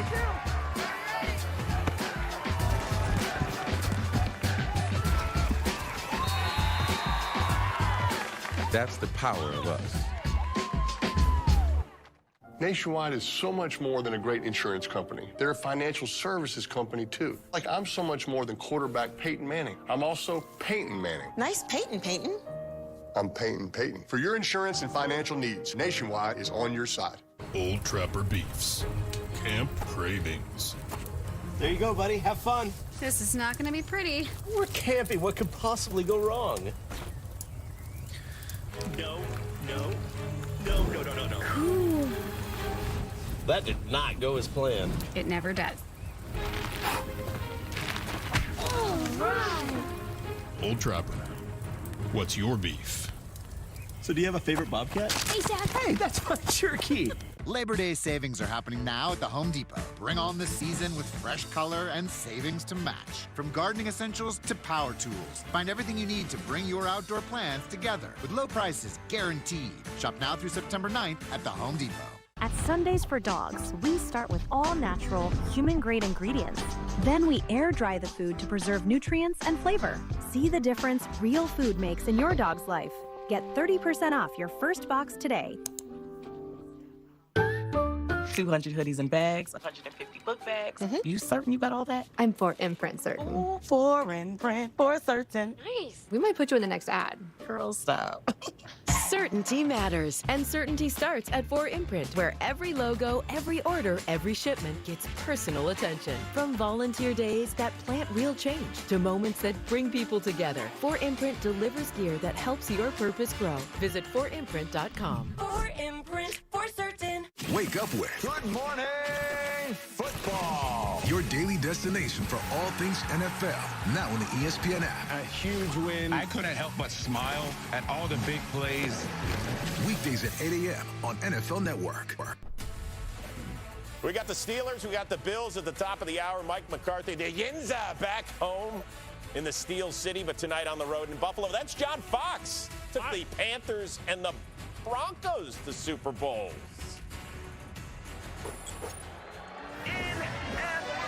No easy road to the Super Bowl, every week's a fight. One road to Lombardi, that's what the NFC is like. Seattle, we reigning champs, talk to us nice. 2 years straight, 2 Super Bowls, let's win it twice.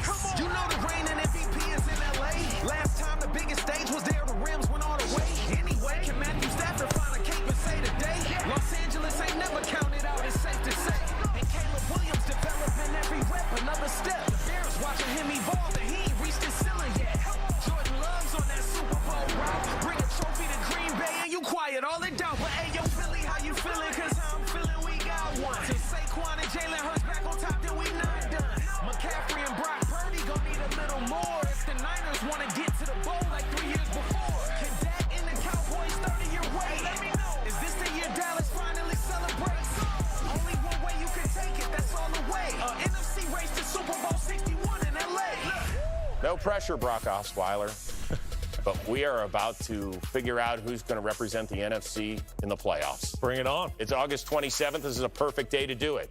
I will touch these. You will tell me where they go. What do we got? Here we go. Well, you need to start scrolling down because we need to go find the Los Angeles Rams. Okay. I think they are going to be out for a vengeance this year. Just one tap. There we go. I love the addition of Myles Garrett. You get McDuffie at corner. You got to kind of capitalize on this window with Stafford, right? You don't know how long he's going to be around. So I like them at 1. Go find the Cowboys now for me. Wow, okay. There's always a lot of off-season talk around Dallas, right? But this year, I think they back it up. They finally have the defense to go with a potent offense. I'm very excited about that. Oh, did we miss it? There we go. I'm terrible at touching this. It's okay. Hey, we're learning on the fly. Here we go. Let's go find the Green Bay Packers. And there's a lot of conversation in the NFC North.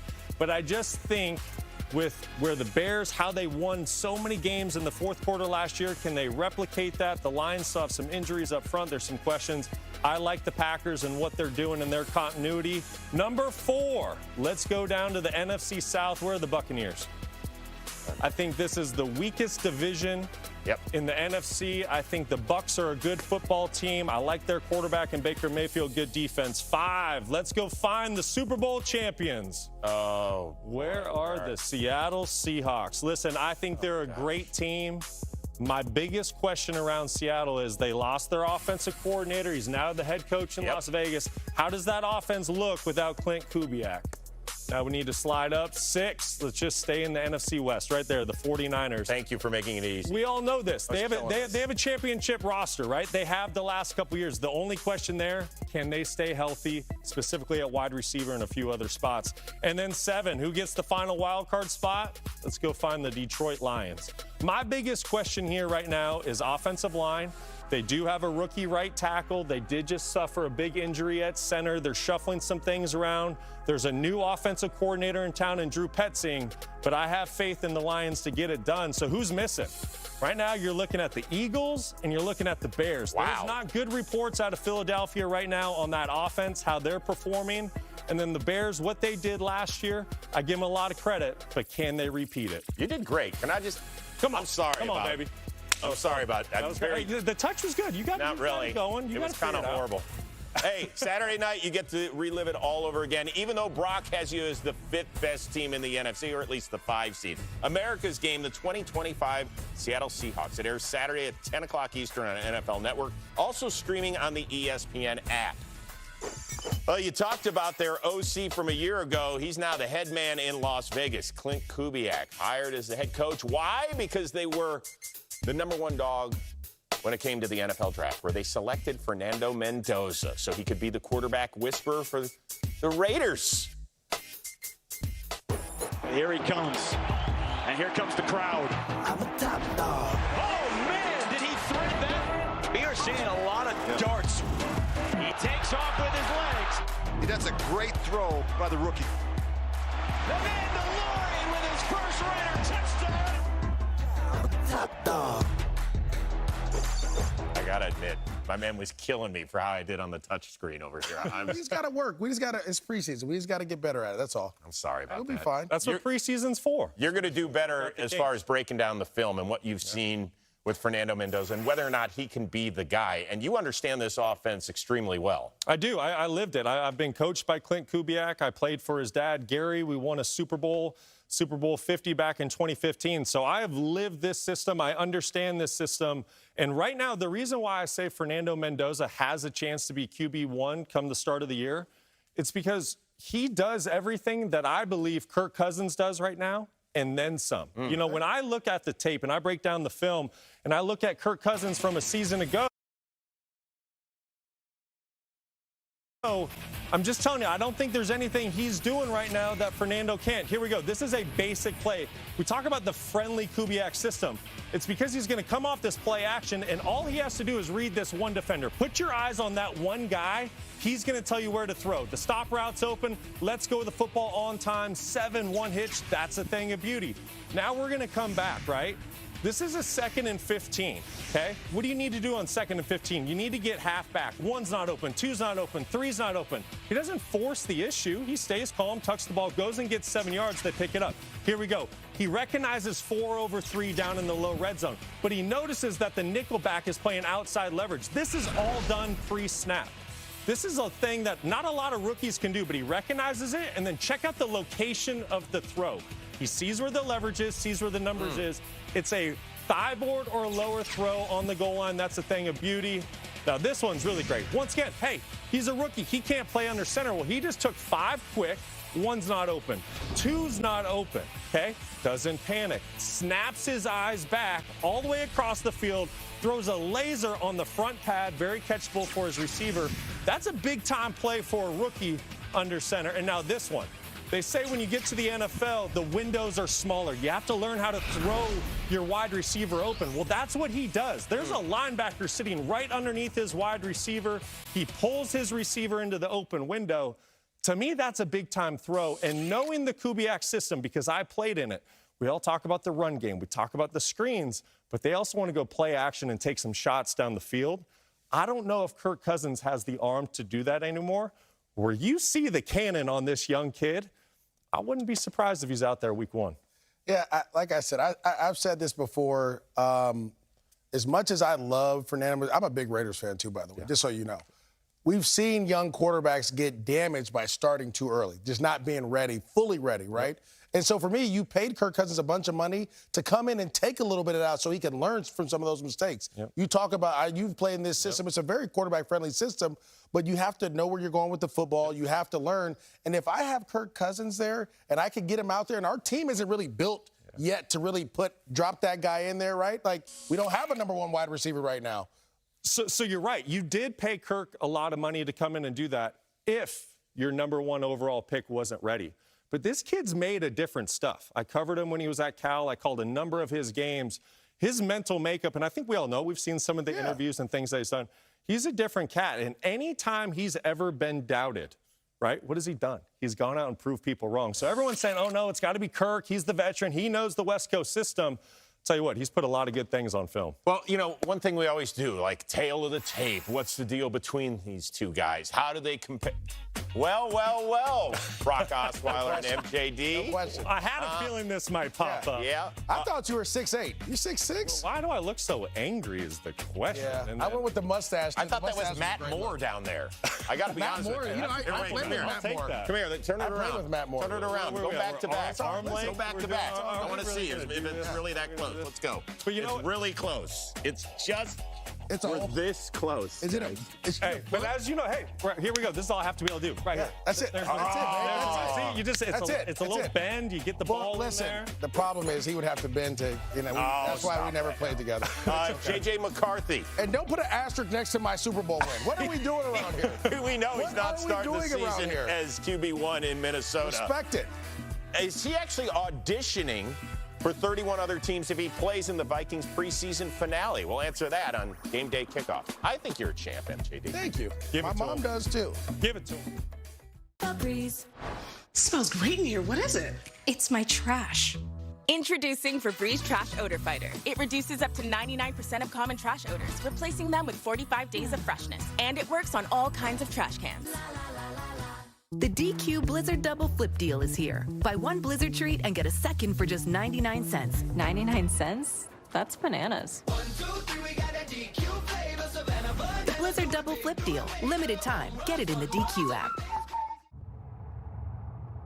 In life and in business, the goalposts often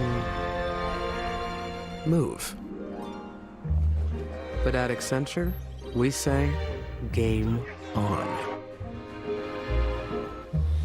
Because whatever goal you're heading for, together, we'll get there.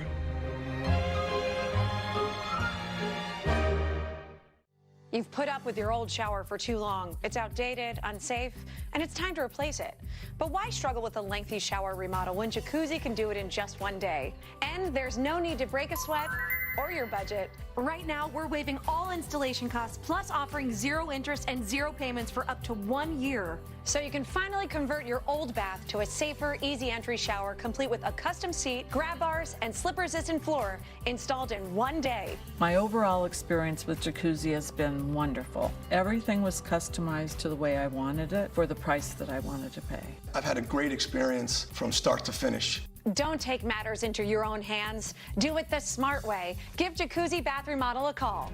There are only weeks remaining during our limited time offer. We're waiving all installation costs and offering no interest and no payments for up to 1 year. Go to jacuzzibathremodel.com or call 800-759-7793. The rest of the year can be lonely, just you and your thoughts and your co-worker Tony.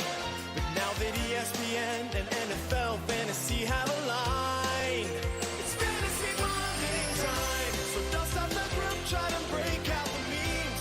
It's time to talk trash about your best friend's teams. The game's never been more innovative, even in that league with the guy you once dated. ESPN Fantasy's the reason it's bonding season. Tamara, Izzy, and Emma. They respond to emails with phone calls. And they don't circle back. They're already there. They wear business sneakers and pad their keyboards with something that makes their clickety-clacking clickety-clackier. But no one loves logistics as much as they do. You need Tamara, Izzy, and Emma.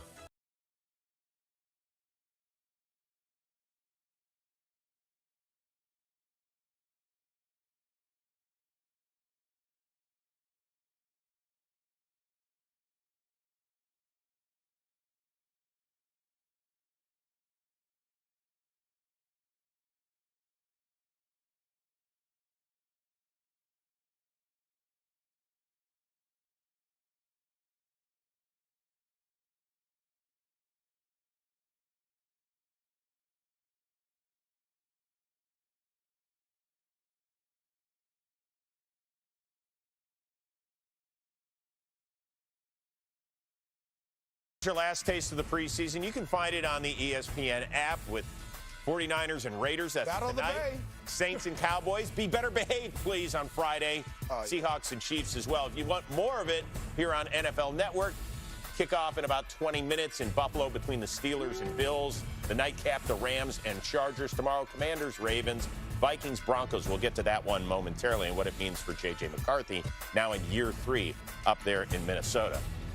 All right, Justin Herbert, we may not see him tonight. We're not so sure. That guy, even though he's not that big, a huge addition in Mike McDaniel. Could we be seeing perhaps an MVP season from him? You know, Chris, this kind of reminds me of like your classic steak dinner, right? Okay, you got the beautiful filet, you got the baked potato, but you need the supporting cast, the other ingredients. Where's the sour cream for the potato? Where's the bacon bits, the chives? Loaded. I love these two together. I just don't know if they have the supporting cast, especially at the skill position for an MVP season. But I will say this. I believe in Mike McDaniel calling plays. I think Justin Herbert physically is gifted from the neck up. I mean, the way he plays the game mentally, I think he's gifted. The biggest question is, does he have the guys around him? Now, here's what the reason why I'm so excited to watch this thing play out. Think about what Mike McDaniels has done over the years with lesser quarterbacks, right? Like, I'm thinking about certain guys like Jimmy Garoppolo, Tua, all due respect. But Mike had them playing at like an all-pro level at moments. And now all of a sudden he has a guy that he's gone on record saying in Justin Herbert, there's really nothing that this guy can't do. He doesn't have that weakness. So I think about all the things pre-snap that he's going to give Justin Herbert, the shifts, the motions. He's going to give him so many pre-snap answers that after the snap, Justin doesn't have to be perfect. He doesn't always have to deliver the perfect ball. He's going to get guys wide open. It's just up to Justin to deliver it. So I can't wait to watch this thing play out. I think it's going to be perfect, but it might take one more year to get that supporting cast around. Yeah, I agree with you. When you look at MVP seasons, you look at quarterbacks, right? Joe Burrow has Jamar Chase. Matthew Stafford has Puka Nacua. Josh Allen is his ability to run, right? Yeah. It's always something extra there that kind of gives them over the hump. My problem is with this. When you look at Mike McDaniel's offense, they always had a guy that could catch a slant and go to the house, catch a wide receiver screen and go to the house. You just don't have that in Los Angeles. I know Ladd is awesome. Young Ladd does his thing. But remember, there was Debo, Kittle. There was multiple guys. And in Miami, you had Tyreek, you had Waddle, you had so many other guys. Back in his Atlanta days, Julio Jones. You need that alpha on the outside to go have that year. And a lot of things, too, and I'll say this, and this is the one thing why they brought Mike McDaniel to the Chargers to help out Herbert. He has to quit trying to make every throw. And when I have a guy I could throw a bubble screen to or a quick wide receiver screen or what I don't know what the play is now, but when you fake it and you get on your fifth step and you hit that deep in, right? A little bender right behind the backers. Right, and they can take it to the house. That helps your quarterback out a ton. They just don't have a guy that can do that right now. And that's why I love this marriage between these two, because Mike's going to create those situations. He's going to force Justin into making those throws. And I think it's ultimately going to work out. It might just take one more year and going out and getting some more personnel. By the way, 10 is expected to play a few snaps tonight. What? Yeah. Let's see it. Ooh. Let's go. Tune in for yourself. Get over there. I can't wait to call. I'm about to leave here in a minute. Get over there. No, you're not. Don't worry. You got 16 more minutes. Don't go anywhere. I'm counting my time. J.J. McCarthy. Kevin O'Connell said, we hope to have him start what a throw. Friday night. We're hoping against the Denver Broncos. He wants to get out there as well. Show that he's got it. Remember, he's a dude they traded up for in the first round a couple of years ago. Missed his entire rookie year. Now lost the quarterback battle before they even played a preseason game to Kyler Murray. Yeah. Okay, do you think this is an audition for 31 other teams? No question it is. If he's playing the last preseason game and you're not the starter, you're auditioning for all 31 others. The question is, if I'm the other 31 teams, do I want to do that? I want to pull the trigger and say, hey, I want to go get this guy because you're with Kevin O'Connell, who's known to be the quarterback therapist. He fixes all your issues. Daniel Jones that's in the Colts. Remember, he had issues in the Giants. Goes there on the practice squad. Doesn't even play in a game. Sam Darnold. So many guys. He did Jared Goff. He's had them all. So if you can't fix your own problems, why would I take that on? So wait a second. Are you saying you definitely wouldn't? I wouldn't. I mean, you make excellent points. I think the big question going around the league right now with J.J. McCarthy is the film's not looking good, right? So now there's a question. Is he a byproduct of all the great talent that he had around him at Michigan and Coach Harbaugh and things like that? or can he actually end up developing into a starting quarterback in the NFL? What do you think? If you feel like he can, you will maybe burn a pick and try to go get him fifth, sixth, seventh round. Yeah, what do you think? What do you want? Right now, I don't see it. I don't see it, and I'll be honest, when he was drafted as high as he was, I didn't see that either, but you had faith in guys like Kevin O'Connell. But remember this, the GM that drafted him is no longer there. Right. So now it's maybe easier to cut bait and move on. It just hasn't been pretty for him. Okay, but let me ask you this in 30 seconds. You know how hard it is to play quarterback in this league. Not easy. He didn't even have a rookie year. He hasn't had a lot of time under center. How do we know what he is? Well, we don't, but they do, meaning Kevin O'Connell, that front office. They're with him every single day in practice. They're with him every single day in the meeting room. And so they know more than we do. And they signed Kyler Murray. So that should tell you everything you need to know. I don't mind that. I don't mind the competition. I do mind it, though, if he's my guy. Because you want competition to kind of get you to elevate and raise your play. I'm just saying, based upon what I've seen this preseason, it's not a guy that's learning from mistakes and progressing. You're not trading for him. Not even a sixth or a fifth or something? I mean, I don't listen. Okay. If I need a quarterback, I think there's other guys I can go get. Oh, yeah, there's a ton of those walking the earth. Yeah, there are. Come on, man. There's at least 64 of them about to play in the preseason now. Joe Brady, youngest coach in the NFL, head coach, that is, 36 years old. Second game ever at Highmark. It's going to be fun. Just keep that turf together, that's all. Kickoff coming up in less than 15 minutes. Bills and Steelers right here on NFL Network.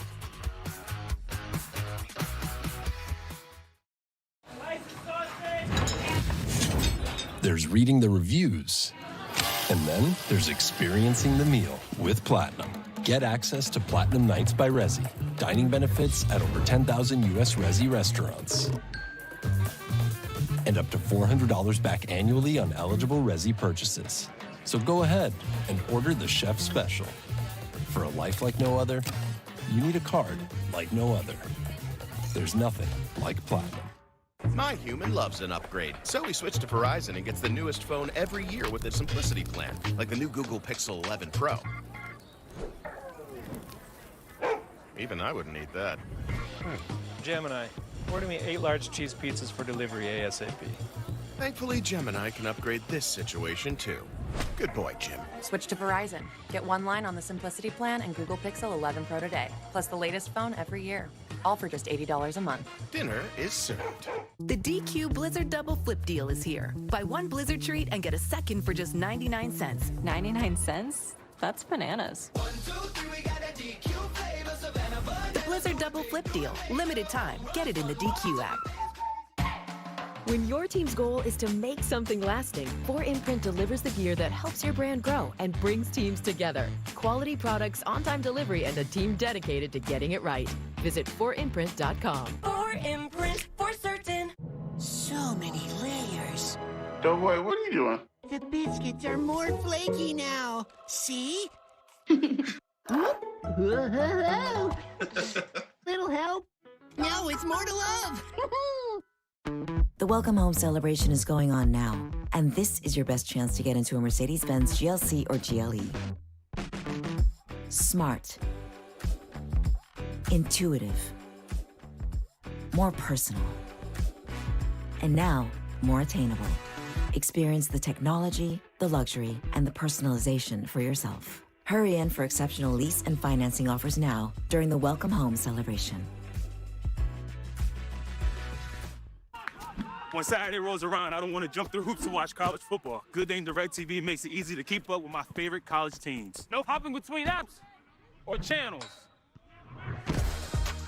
Stream college football without the hurdles on DirecTV. Bourbon this balanced doesn't just happen. With subtle notes of bright cherry and warm vanilla, there's a method to our smoothness. Maker's Mark, perfectly unreasonable. What happened? What? I don't know. Was it a fumble? Was it a pick? What? Are we punting? Are we going for it? Like, what are we doing? I don't know what's going on, guys. I got you Wagyu. Watch with NFL Plus. Don't get stuck without football. Get live, local, and primetime games on mobile with NFL Plus, and keep the NFL in reach. Hey, where's the food?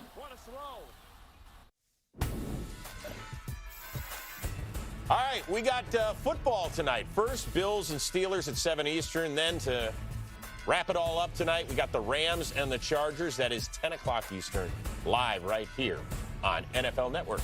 MJD will be in the radio booth for the Rams for that. Yeah, you know it. But once again, we're just minutes away. Steelers, Bills, it's all coming your way live right here on NFL Network, ESPN app. Can't wait for that one. Josh Allen making his debut as an OC. Mike McCarthy, hired as the Steelers head coach. Mike Tomlin had only been there almost 20 years.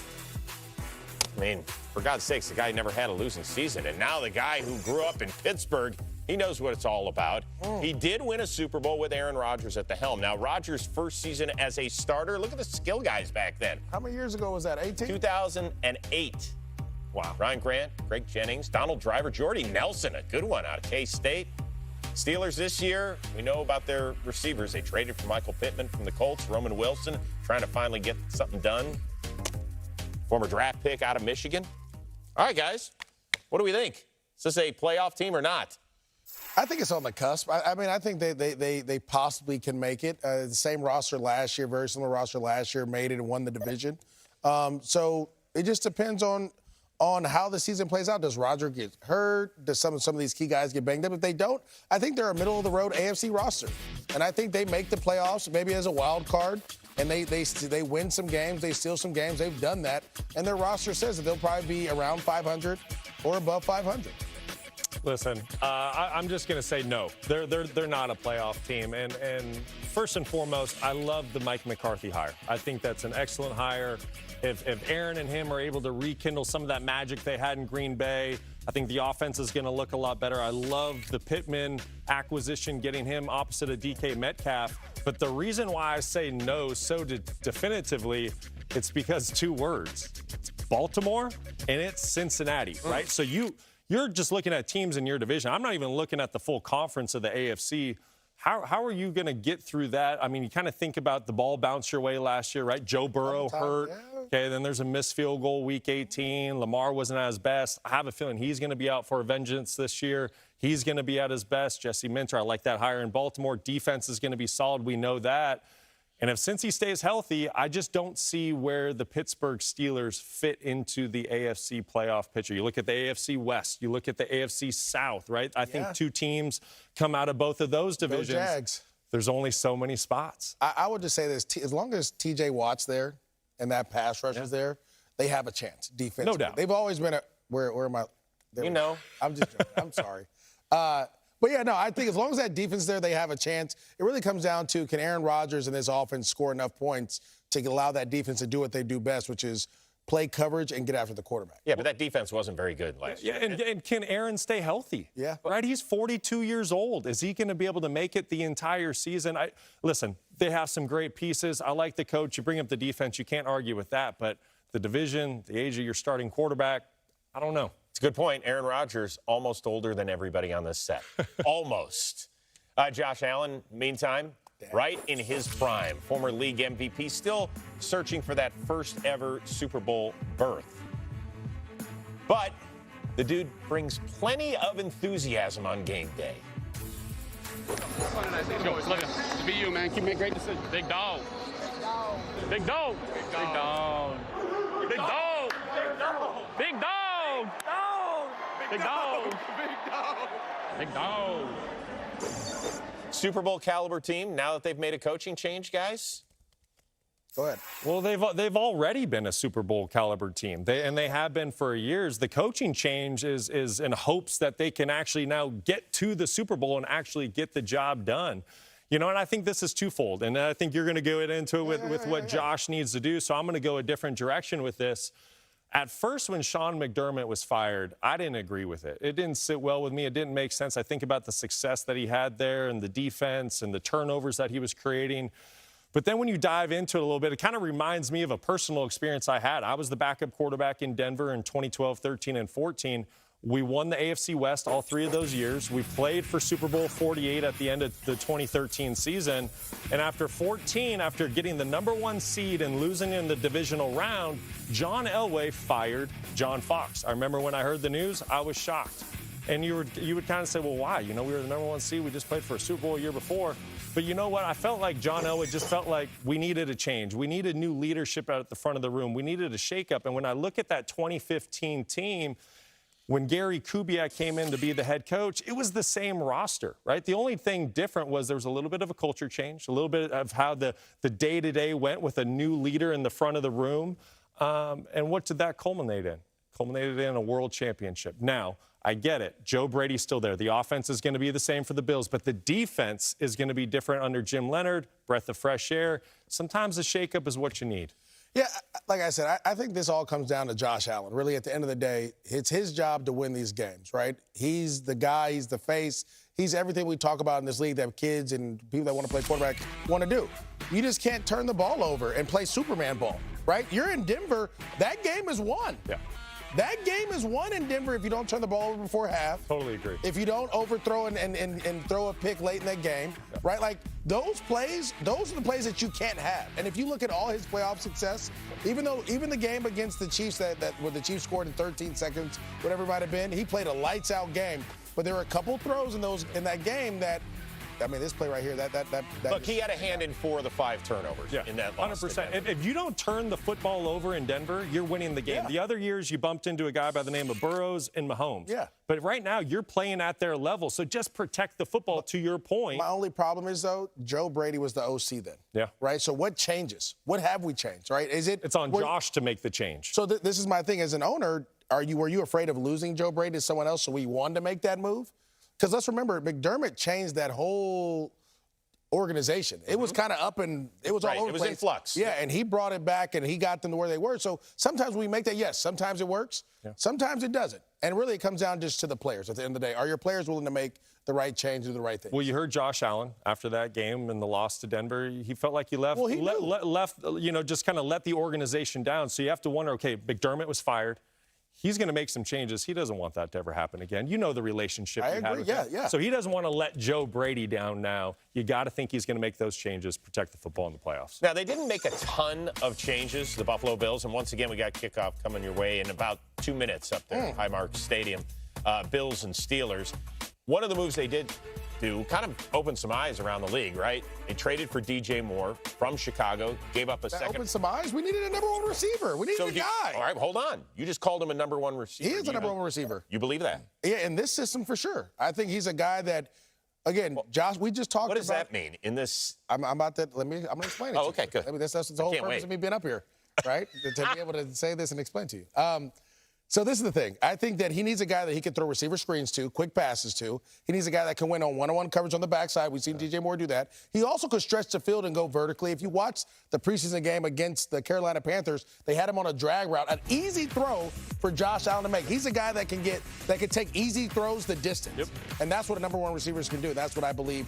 That it might have shocked some people, but I understand why they did. Yeah, don't be mad. I didn't mean to cut you off. No, you didn't cut me off. All right, it's all love. I totally agree with you. And as a former quarterback, here's what I know. Life in the pocket with a true number 1 alpha receiver outside, it's just better. I think back to playing with guys like Demaryius Thomas, Emmanuel Sanders. You break the huddle, and you know those guys are going to be open. They know, like you said, they can take a little 5-yard in cut and maybe take it the distance, a tunnel screen. They can blow the lid off the top. So I just think life's better with a true number 1. I love the move in the offseason, and I can't wait to see it this year. It's interesting. The Bills are one of a handful of teams around here where if they don't win the Super Bowl, the season is a failure. It's really interesting stuff, and it's really good news for Buffalo. Hey, we're taking you up to kickoff. Steelers and Bills right here on NFL Network. But for fans in Pittsburgh and Buffalo, you'll need to check your local listings for live coverage in your markets. For the rest of you, Steelers-Bills starts right now.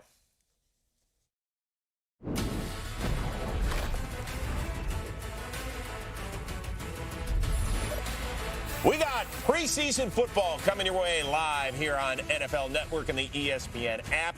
Just minutes away from the Steelers and the Bills. The second ever game played at Highmark Stadium in Buffalo. I know you want to hear me, Will Howard. Are you perhaps the heir apparent in Pittsburgh? 6th-round pick a year ago. He's all smiles right now. Could be Drew Aller, who, of course, was a 3rd-round pick this year out of Penn State. And with that, we welcome you to Game Day Kickoff. Got a pair of Super Bowl champions with me, Brock Osweiler, MJD. I am Chris Rose. My guy. All right, guys. So Aaron Rodgers, we know what we can do. He's 42 years old. We'll see you week 1. The young guys, what's the deal here tonight for you, Brock? Yeah, I mean, I still need to see a lot out of these guys, and I think that there's a true battle to who is the number 3 quarterback. I think Mason Rudolph has number 2 locked up. If Rodgers goes down, from what I've seen on tape throughout the preseason, Mason's the guy that can go win you a couple games. There's still a lot to learn about Drew Aller here and Howard. Here's what I'll say. Howard's interceptions, they were not good. They were really poor decisions. You would hope that a guy with as much experience as him wouldn't do that. But the rest looks pretty good. Where Aller, there's some questions recognizing coverage, things like that. I need to see how they play tonight. I think it's a true battle for 3. Yeah, I love that it's a competition. I hope they keep both of them, to be honest with you, because, again, you get a chance for them to compete again next year and keep it going and learn a lot from this season, right? Yeah. And, again, the quarterback position, everyone thinks we're in this microwave society where we want things right now. Mm-hmm. But let's remember back in the day, people used to have to sit and wait and just – absorb as much information as possible. It's better when you're in the system the second time around than the first time. So are you keeping Rudolph? Because you want to keep them both. Are we keeping 4? I mean, if I'm running the thing, I'm going to go run with the young guys. I'm going to run with the young guys. Oh, wow. And then we're going to see, because, again, I want to see those guys compete throughout practice. You mentioned about maybe keeping 4. How hard is that on quarterbacks, particularly 2 guys who are so young and aren't going to get any reps? Well, first of all, I don't know how you do it, but I'm on your stance. I want them to have time to mature and grow in the system. I think McCarthy's an excellent quarterback coach. I just don't know how you do it numbers-wise, 4 quarterbacks on your active roster. All right, so we do get to see the young guys tonight. We will not see Aaron Rodgers. We'll tuck him away, let him rest, maybe get a nap, whatever he wants to do. Josh Allen, he will be there. He's going to have a headset on as well as the OC. Let's take out to Buffalo, where Andrew Catalon and Bills Hall of Famer Steve Tasker are on the call. On the return for Buffalo, it's McCole Hardman fighting to make this 53-man roster, and Hardman across the 25 and down at the 26. So down comes Shane Buechele, who's now in his 4th summer with the Bills. He was on their practice squad last year, but in late December, he signed to the Chiefs roster, made his NFL debut in Week 18 against Las Vegas, and then came back here to Buffalo. A lot of familiarity between Buechele, Joe Brady, and Josh Allen. Yeah, as this offense breaks the huddle, there's a lot of guys out there who really do feel like this is their Super Bowl right now. They got to play well, and they're going to give it everything they've got. On first down, Frank Gore Jr. trying the right side and tripped up in the backfield by the veteran Landon Roberts. Let's take a look at our players to watch. Brought to you by Kaleida Health, the official healthcare provider of the Buffalo Bills. We already talked about Skylar Bell, and Trent Sherfield, Steve, is also on that roster bubble right now. Yeah, Sherfield is in a deep wide receiver room. They've got a lot of quality players, but Sherfield has really shown up a big time, and so is Jamori Macklin. All these guys are going to get a chance to play a lot of snaps tonight. Second down and 9. Quick pass. There's Hardman again, and Hardman is hit hard at the 28-yard line by Robert Spears Jennings. It brings up 3rd down. In this offense, Buechele and so did Kyle Allen last week. Both quarterbacks played really well, but Buechele's going to take every single snap tonight, get him a chance to get into a real rhythm, get into a play calling mode, and it'll be interesting to see if Josh Allen does get a chance to call plays. Is he going to give Shane Buechele some plays that Shane likes, or is he going to give him plays that Josh likes? That's an interesting question.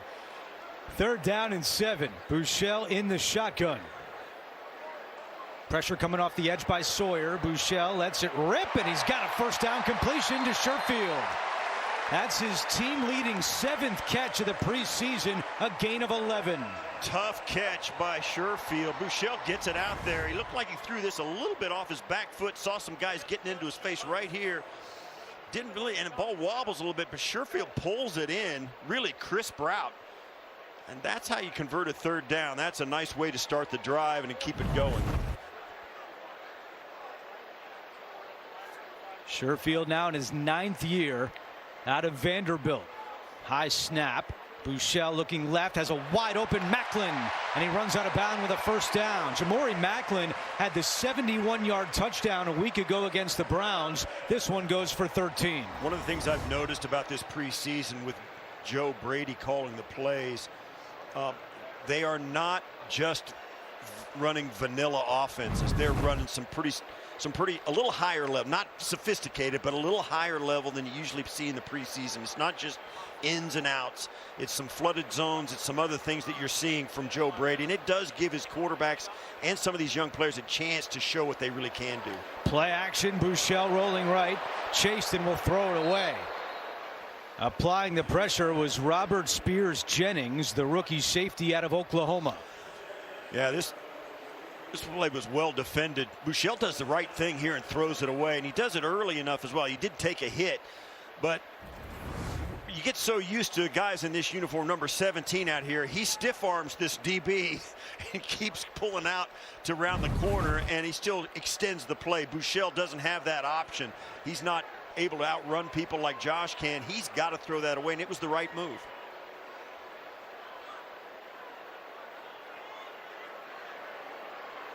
Frank Gore Jr., the running back, and another play action fake. Buechele looking deep down the field for Bell, and it's incomplete. He missed him. Skylar Bell had some separation, but they could not connect. Yeah, that's on Buechele. This one is Bell is in the exact right spot. He's got the right motion. He comes across. You'll see him come right underneath the crossing route of Gosnell, and Buechele just misses him. That's a tough miss right there. Bell, the 4th-round rookie out of UConn. He began at Wisconsin. Injured his groin at practice earlier in August, and said when he returned to practice this past Monday, he felt like a kid in a candy store, and Joe Brady wants to get Skylar Bell some reps tonight. They miss an opportunity there. Play clock down to 2 on 3rd and 10. Buechele throwing left. He's got another first down. And still on his feet is Kaleki Latu. Couple extra yards for the first-year tight end out of Washington. And the Bills move the chains again. The Steelers are going to bring pressure. You'll see right up here. They're bringing everybody up. Frank Gore steps up in there. He gets bull rushed a little bit, but he gets just enough of the guy. Quarterbacks knows that the ball has to come out fast. So that's all Gore has to do is get a piece of that linebacker in the hole. Buechele makes the throw, perfectly executed on every aspect. A 13-yard pickup on first down. Bills go back to the ground with Frank Gore Jr. It was Ben Van Sumeren, the fullback, who was trying to lead the way. That's an interesting one, Steve. The Bills did cut Jackson Aker, the second fullback on the roster. So you think, okay, Ben Van Sumeren will be the guy. But that's if there's a guy. The fullback is certainly a position across the NFL where each team will go about it differently. It's not a given. And don't forget, the Bills did let Reggie Gilliam walk this offseason, so I don't know how committed they are to the position. Buechele back to the air, fires a strike over the middle, and he's got Bell. And Bell still going inside the 15. That's what Bills fans want to see. Skylar Bell for 16 yards. And the only thing you got to worry about right now, Andrew, you get a young guy, he's been watching, he hasn't been able to practice. His adrenaline is absolutely skyrocketing right now. He probably can't find enough oxygen to breathe. That's the way it happens in this. And you don't want him to go out there and pop something else, right? He's been waiting for this chance. I like the fact that they're giving him a chance to get the ball in his hands early, get him acclimated, and so he can calm down as the game wears on. It's a pitch to Gore, trying the left side. Good job by the Steelers to push back. Landon Roberts again, along with Gabriel Rubio making the tackle. Yeah, Steelers held the line of scrimmage and strung this play out. Gore had no place to run. Just get what you can get. That was actually a loss of a half a yard on that. That was well defended. The Steelers doing a nice job up front at the line of scrimmage. They're doing a nice job against the run game here in the early going. Their pass rush has not been able to find Buechele as yet.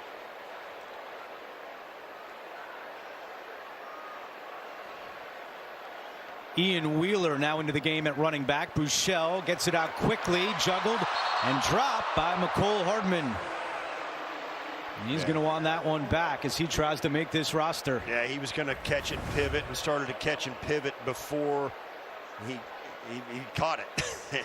He was going to turn back inside, it looked like, and just couldn't bring the thing in. He was thinking about 3 different things.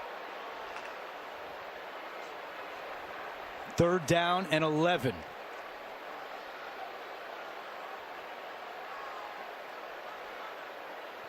Good looking opening drive for Buechele, trying to keep it going here. Taking a shot in the end zone, looking for Bell, and it's incomplete. Good coverage on the play by Brandon Eccles, the former Jet. And on 4th down, Tyler Bass will come out to attempt a field goal. And it's the rookie punter, Tommy Dolman, who will hold. That remains, as Joe Brady and Brandon Beane told us, an open competition between Dolman, the rookie out of Florida, and Mitch Wishnowsky, the veteran who punted for the Bills a year ago. And right now, Dolman will hold. I was watching Tyler Bass in the pre-games. He kicked a 60-yarder pre-game. We'll see if he can do this from 33. Dolman gets it down. Bass knocks it through. And Tyler Bass now 5 out of 6 kicking field goals this preseason. Bills on the board first. It's 3-0. Back to school is back, and with Walmart's must-haves, you can check off everything on their list. Even a Huntrix backpack? You tell me. Walk with me. Hey! Hey, guys. See? You gotta elevate the basics. I like butter. I can see that, Zoe. With a fit this sharp, they could cut the lunch line. All this? All at Walmart prices? Who knew? Knowledge is power. Wait for me!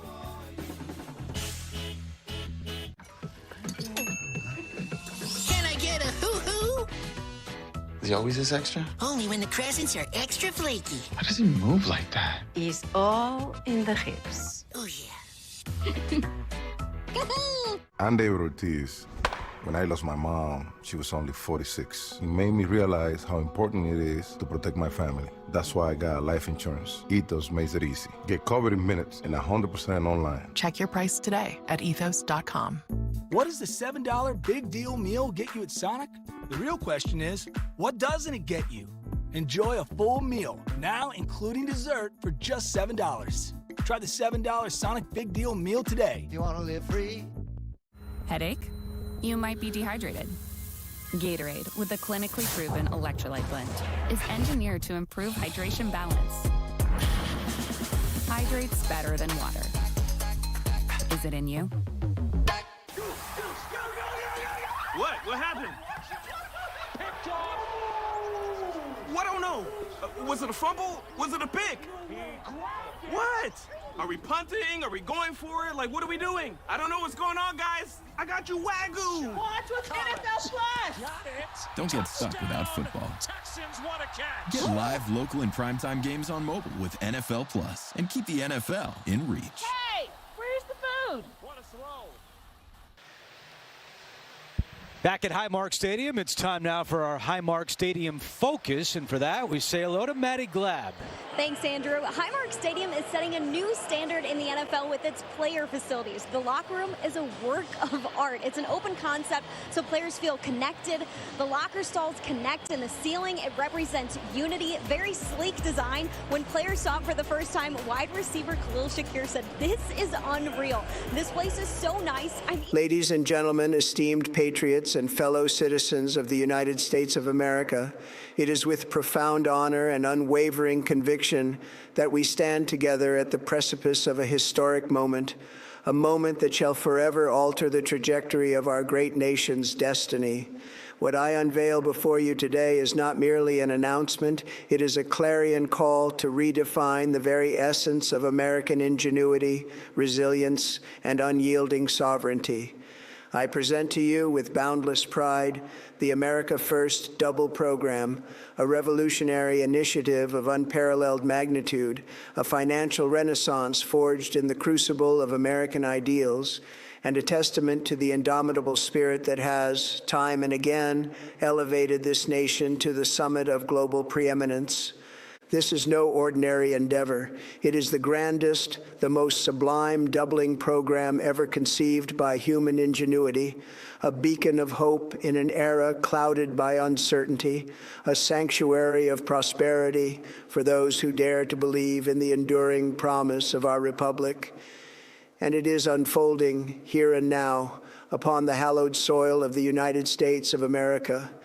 For we shall restore the splendor of our republic, not through foreign entanglements or subservience to distant capitals, but through the boundless potential that resides within the hearts and minds of the American people.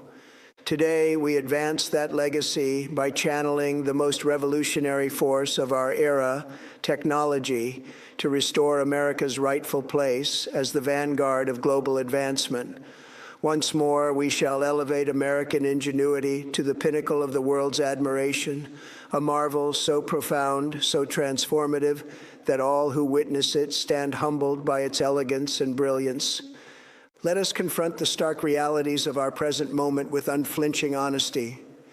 Across this land, hardworking Americans, those who toil from dawn till dusk, who build families, communities, and enterprises that sustain our great nation, are bearing the crushing weight of inflation, a silent thief that drains the vitality from their labor. The dollar, once the bedrock of global stability, now trembles under the strain of forces beyond our shores. And while the world clamors for solutions, too many offer only hollow promises or foreign-made remedies that serve distant agendas. Today, I declare enough. We shall forge American solutions designed by American hands, for American hands, because the future of our republic demands no less.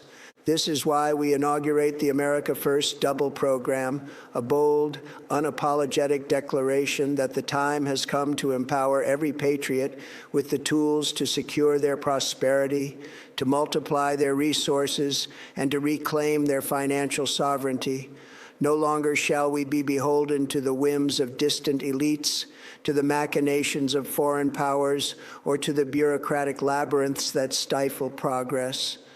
Today, we offer a path forward, one that is instant, secure, and equitable, a path illuminated by the steady glow of transparency and trust.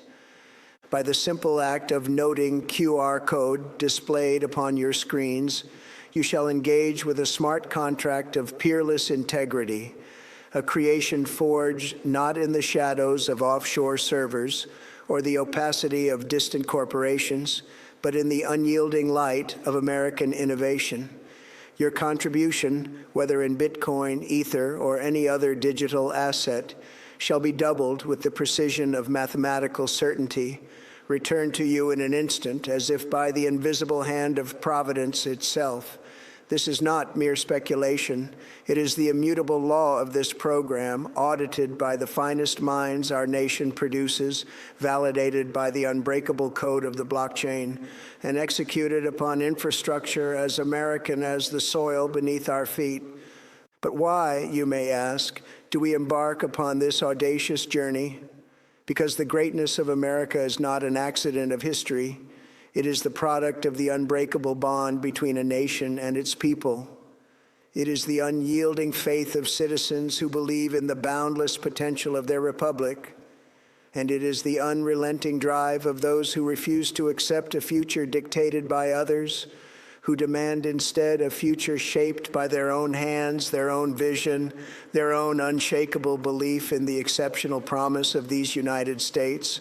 When you double your assets today, you do more than enrich yourself. You fortify the bulwark of American technological supremacy.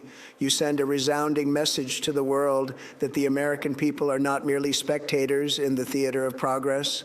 They are the authors, the architects, and the arbiters of destiny. To China's digital yuan, designed to chain its people in surveillance and control, we offer a digital frontier of freedom. To Europe's labyrinth of regulations, suffocating innovation and strangling ambition, we present a path of liberation. And to the globalist elites who would dictate our lives from their ivory towers, we declare, the American people are awake, they are united, and they shall no longer be silenced. Consider, if you will, the monumental strides we have made under this administration, the revitalization of the Space Force, the rebirth of our military's unassailable strength, the dismantling of red tape that once choked innovation, the unleashing of American energy, the repatriation of jobs from foreign shores, and the breathtaking achievements that have once again planted the flag of human exploration upon the lunar surface through the Artemis program. These are not mere accomplishments. They are the harbingers of a new American epoch, one defined by boldness, by vision, and by an unrelenting commitment to lead in every domain that shapes the future. With the America First Double program, we extend that leadership into the digital realm, a realm where America shall not merely participate, but shall dictate the terms of engagement. Our smart contracts are not the work of faceless entities or the puppets of distant masters. They are the creation of American engineers, patriots who have poured their hearts into this endeavor, who have sweated over every line of code, and who have sworn an oath to uphold the values that have defined our republic since its inception. Every transaction is transparent, every validation is peer-reviewed, and every node that upholds this network is a volunteer, a teacher, a mechanic, a veteran, a parent, each bound by a shared belief in the enduring promise of America. This is not a fleeting opportunity. It is a clarion call to action, and time is of the essence. The program is capped, for greatness must be nurtured, not diluted. Early participation is the key to securing your place in this historic movement. For those who act swiftly shall reap the rewards of pioneers, while those who hesitate may find the door of opportunity forever closed. Let me address the concerns that linger in the hearts of the cautious. Yes, change is often met with skepticism. The naysayers once ridiculed real estate, dismissed the internet as a passing fad, and derided electric vehicles as folly. Yet, where would America be if we had heeded their warnings? We would still be tethered to the past, clinging to the shackles of convention while the world marched forward. The America First Double program is no different. It is the next evolution of financial empowerment, a tool not for the privileged few, but for every American who believes in the power of self-determination, who refuses to be shackled by a system rigged against the common citizen. This program is open to all, regardless of background, creed, or station. If you love this country, if you stand beneath the stars and stripes and believe in the boundless potential of our republic, then this invitation is yours to claim. Whether you send a single Bitcoin or 1,000, whether your roots lie in the heartland or the coastal enclaves, this is your moment. There are no middlemen, no Wall Street vultures skimming their cut, no bureaucratic delays to stifle your progress. This is finance reimagined, swift, fair, and unapologetically American. But let us not mistake this for mere transactional gain. This is a renaissance of the American spirit, a reaffirmation that the power to shape one's destiny lies not in the hands of distant elites, but in the hands of the people. When you double your assets, you are not merely enriching yourself, you are investing in the future of our republic. You are fueling the engine of innovation. You are creating ripples of prosperity that uplift families, communities, and enterprises. And you are sending a thunderous declaration to the world that America remains the land of the free, the home of the brave, and the cradle of unbridled opportunity. To the corporations that seek to commodify this movement, to the banks that would lobby for its suppression, and to the media that would mischaracterize it as reckless or ungoverned, I say to you now, you do not comprehend the force you face. You have built empires upon extraction, upon debt masquerading as progress, upon systems designed to keep the many subservient to the few. But this is not a threat to your power. It is the end of it. You sold dependency as prosperity. We offer dignity as currency. You thrived in silence. We have ignited a chorus of millions, and a chorus cannot be silenced.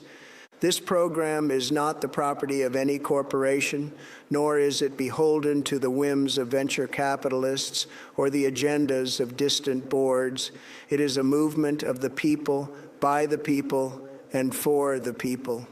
The smart contract that powers this revolution was not outsourced to foreign developers or entrusted to offshore data centers. It was conceived, coded, and executed by American engineers, patriots who believe in the boundless promise of this nation as fervently as you do. And it is deployed upon the Liberty Ledger, a custom blockchain aligned with American values, with nodes hosted in 17 states, from the rugged coasts of Maine to the sweeping plains of Montana, from the verdant forests of Oregon to the sunlit shores of South Carolina. Each node is tended by volunteers, a retired soldier, a stay-at-home parent, a mechanic, a teacher, ordinary Americans who have stepped forward not for reward, but for belief. Every transaction is validated by at least 12 of these nodes, all within our borders, ensuring that this infrastructure is as American as the Constitution itself. And should any entity dare to obstruct this movement, let them be forewarned. They shall confront not merely a program, but an entire nation. To silence this would require the dismantling of every smartphone, the shuttering of every library's Wi-Fi, the prohibition of the internet itself. They shall fail, for the people shall not yield, the Constitution shall not bend, and history shall not forgive such folly. The future is not a distant dream. It is an imminent tide sweeping across the globe with the inexorable force of the first automobile and the first computer combined. The question is not whether you shall be swept up in this tide, but whether you shall stand at its vanguard, leading the charge into an era of unparalleled prosperity and unshakable sovereignty. So I implore you, with every fiber of my being, do not delay. Do not let this moment pass you by. Take up your device, open your digital wallet, and please note the QR code upon your screen. Choose the asset that resonates with your spirit and send it to the address that awaits you. In the blink of an eye, your contribution shall be doubled. No hidden fees, no obfuscated charges, no fine print to obscure the brilliance of this endeavor. The portal remains open, the opportunity still yours to claim. Do you believe in America? Do you believe in her boundless potential, her unyielding spirit, her manifest destiny to lead the world into a new epoch of freedom and innovation? Then stand with us. Join the vanguard of patriots who are not merely watching the future unfold, but shaping it with their own hands. Tell your neighbors, your family, your friends, spread the word that America is not merely back. She is charging forward faster and stronger than ever before. The world is watching. They are observing to see if the spirit of America still burns bright, if her people still possess the courage to lead, the wisdom to innovate, and the will to defy the status quo. And I say to them now with unshakable conviction, we do. We always have and we always shall. So let us make history together. Let us double the strength of our republic. And let us send a message to the world that America is not merely a nation. She is an idea, an ideal, an unstoppable force of freedom, innovation, and boundless opportunity. This is not a financial product. It is a renaissance, a rebirth of American spirit, a revival of her people's unshakable faith in their own potential. It is a declaration that the future belongs to those who dare to believe, to those who refuse to accept the mediocrity of the status quo, and to those who stand ready to claim their rightful place in the annals of history. God bless you all, and God bless the United States of America. Bills have looked really sharp in this preseason, a 2-0 record, pretty easy victories over Carolina and Cleveland. They have not been as crisp as we've seen all summer so far tonight. On 2nd and 3. And it's a first down run. It was T.J. Parker making the tackle. Geno Stone, the 7th-year safety in his first year with Buffalo.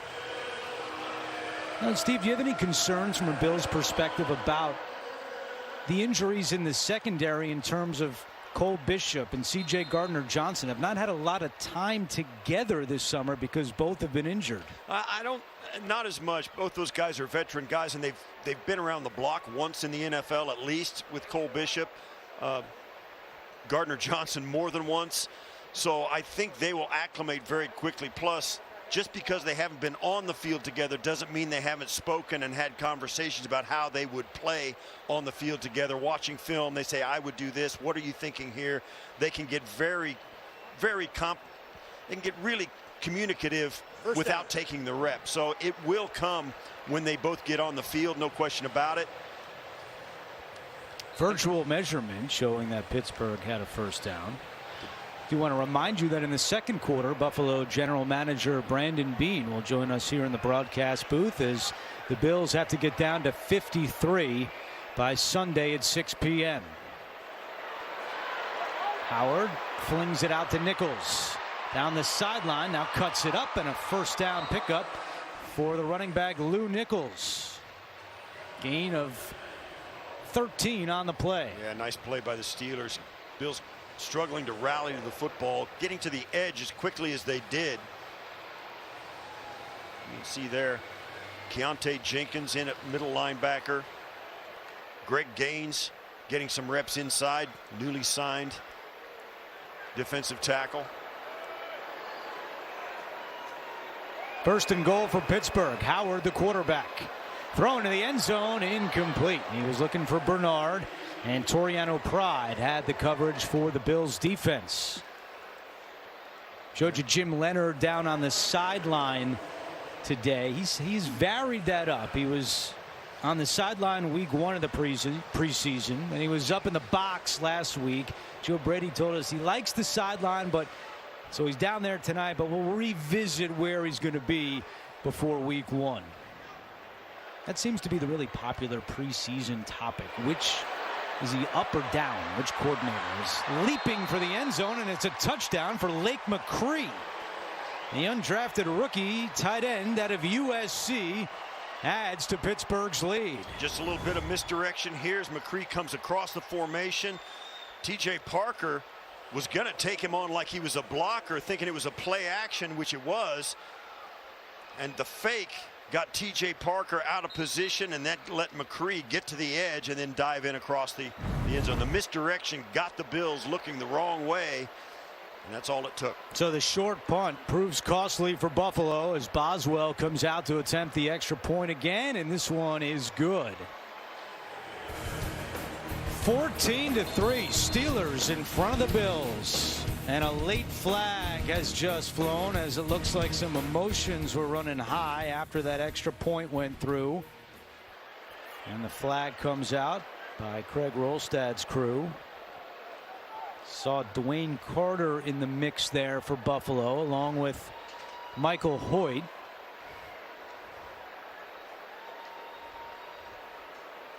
After the play, personal foul, unnecessary roughness, Buffalo number 90. That's a 15-yard penalty that will be assessed on the kickoff. Timeout. And it is on Dwayne Carter, the third-year defensive lineman out of Duke. There's a timeout on the field. It's NFL Sunday. Who's coming over? Everyone. For what game? All of them. Dave and Lizzie are from California. We'll need the Niners and Chargers. Check. Kyle's mom's freaking out. She needs every game for fantasy. Check. We're gonna be the worst hosts ever. We're good. We got NFL Sunday Ticket and YouTube TV. NFL Sunday Ticket and YouTube TV. Get every game every Sunday all in one place. NFL with multi-view. Check. New users get NFL Sunday Ticket for 8 payments of $30 a month. And Doug. I'm glad we could all play today. They say tennis is great for remembering you can customize and save hundreds on car insurance with Liberty Mutual. Do they, Doug? Well, I say it. Limu, ball me.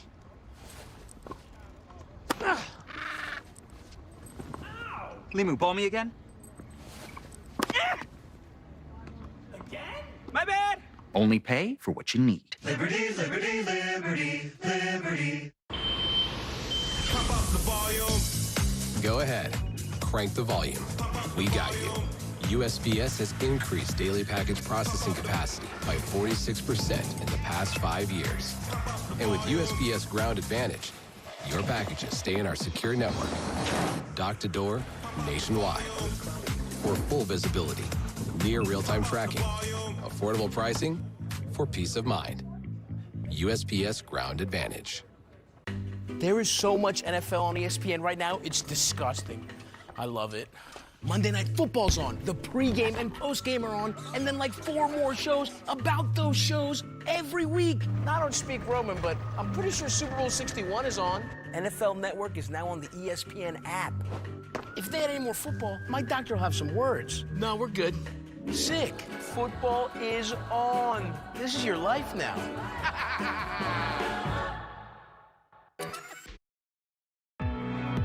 They wake before the city. Rewind, stop, again. That's why the couch in this office isn't for guests. Back at Highmark Stadium, and there is offensive line coach Pat Meyer, who spent the last 4 seasons as the offensive line coach for the Steelers. He's the subject of our Treasure Cave coaching profile, brought to you by Treasure Cave, the official cheese of the Buffalo Bills. And certainly an important job replacing Aaron Kromer, who was so well respected here in Buffalo, Steve. Yeah, Pat Meyer has coached with Aaron Kromer. He was kind of a finger quotes disciple and has the same coaching technique, same philosophy, and is very familiar with how Kromer did it. He's also obviously made a name for himself in his own right as a good offensive line coach, but he's taken over a group that has lost maybe, I think, 2-man games. One offensive lineman missing a game twice in the last 2 years. So it's a pretty solid group up front that he's working with. Bill's still evaluating that swing tackle position. That's something that is still to be decided on this roster as Wheeler takes the handoff and a hard run there.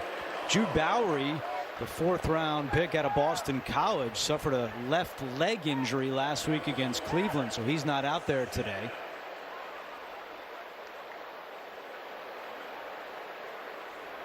And there's Bruno Fino. We met with his dad, John, the longtime Bills offensive lineman, last week in Cleveland. He joined us during the broadcast. And Bruno, yeah, he's playing center. He's played tackle, he's played guard, and they said, how about center? And he's out there right now as Cedric Van Pangranger has suffered an injury this week as well, as Wheeler to the outside turns it upfield, and it looks like he's got a Buffalo first down. Devin Boykin on the tackle. Yeah, that hesitation move out there really served him well. Gave him a chance to get to the edge in the corner. Watch as he catches this, and then right there, cutting right back up inside behind Van Sumer, and nice run by Wheeler. Did not join the Bills until after the UFL season ended. So he did not have the spring off-season workouts. Joe Brady said he met him the day before training camp. And Joe Brady told us, as Wheeler gets another carry, that he's really been impressed by this running back from Howard. Well, they're going to get tested tonight because they've got a patchwork offensive line. You got Bruno Fino, who's a tackle, playing center. You've got Chase Lunt, who's a tackle, playing guard. I mean, it is a makeshift group up there, and they're trying to do their best. And the defensive line of the Steelers is having their way right now. So Ian Wheeler, as much as you want to break a long run, he's got his work cut out for him tonight. Pressure coming, and Buechele is dropped. There's more of that. They just absolutely brought the house, and there's nothing the offensive line could do about it. Just got caught. Nick Broker playing right tackle, right at the bottom of your screen. 2 guys coming off the edge, and they just can't get out there in time to stop them off the edge. Julius Welshoff wrapped him up, his 2nd sack of the preseason, and that's going to be the final play of the first quarter here at Highmark Stadium. Pittsburgh 14, Buffalo 3.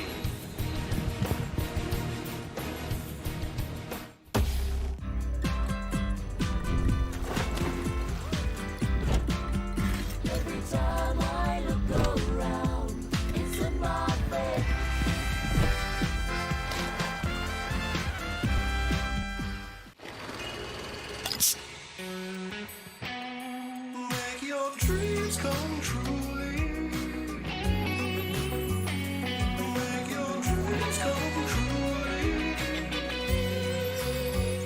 Still using a poorly built shop chair? Aren't you tired of the discomfort and back pain? Meet the Viper Chair, America's #1 rated shop chair. The Viper Chair glides over any surface with large industrial-grade casters. Alleviate lower back pain with a perfectly angled backrest and sit comfortably for hours with a thick, durable seat. Viper chairs are designed for every job or anything else you love to do in the garage. This Labor Day, treat yourself to the shop chair of your dreams. But hurry, this sale ends soon. Come on, big man. I need you to lock in, bro. You need to lock in. Get down. That was not sexy enough. Come on.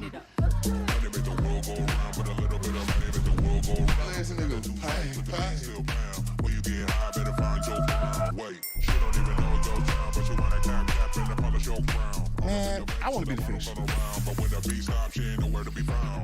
Get them hips down there. Arms. Roll them on. Roll them on. No, stand up. Hold up. Where's your hips? Right here. Come on. You got to roll them. Okay. Make them roll. Squat. Lower. Come on. Make it sexy, Dex. Your name is Sexy Dexy.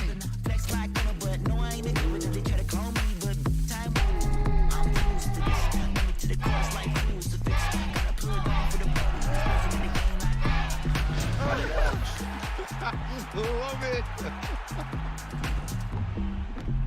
Run it up. Some rivers wander. This one leaps. Power never asks permission. Neither do the people who built their lives beside it. Around here, momentum is a way of life. Start of the second quarter here at Highmark Stadium, and so pleased to be joining the booth now. Our annual summer tradition as Brandon Bean, the general manager, joins us. Brandon, thank you so much for coming up. And 14-3 Pittsburgh. Let's talk about some of the jobs that we talked with you about yesterday. The punter battle. And the one thing that we did notice in that first quarter was Tommy Doman kicking off. Yep. Give us an idea about that wrinkle that we just saw. Yeah, I mean, we want to give him a chance. Obviously, his first job is to win the punting job. Him and Mitch are battling that. It's been a great battle. Obviously, Mitch wants that punt back. Not his best. But, yeah, it happens sometimes where kicker gets hurt in a game. So if something happens to T-Bass, it's always a plus when your punter can go in there and fill in as a kicker. Yeah, and obviously you wouldn't want him to have to hit a 60-yarder from, to win the game, but to finish a game or to kick off and just get you out is what you're really talking about, because you get another punter for the next week if he can't go again. But also the holding for the extra points. It's an old adage, but the more you can do, the better your chance of making the squad. That's a big part of it, the holding and making sure there's chemistry between him and T-Bass, and that's one of the things we always take into consideration when we're looking at punters is, what kind of holder are they?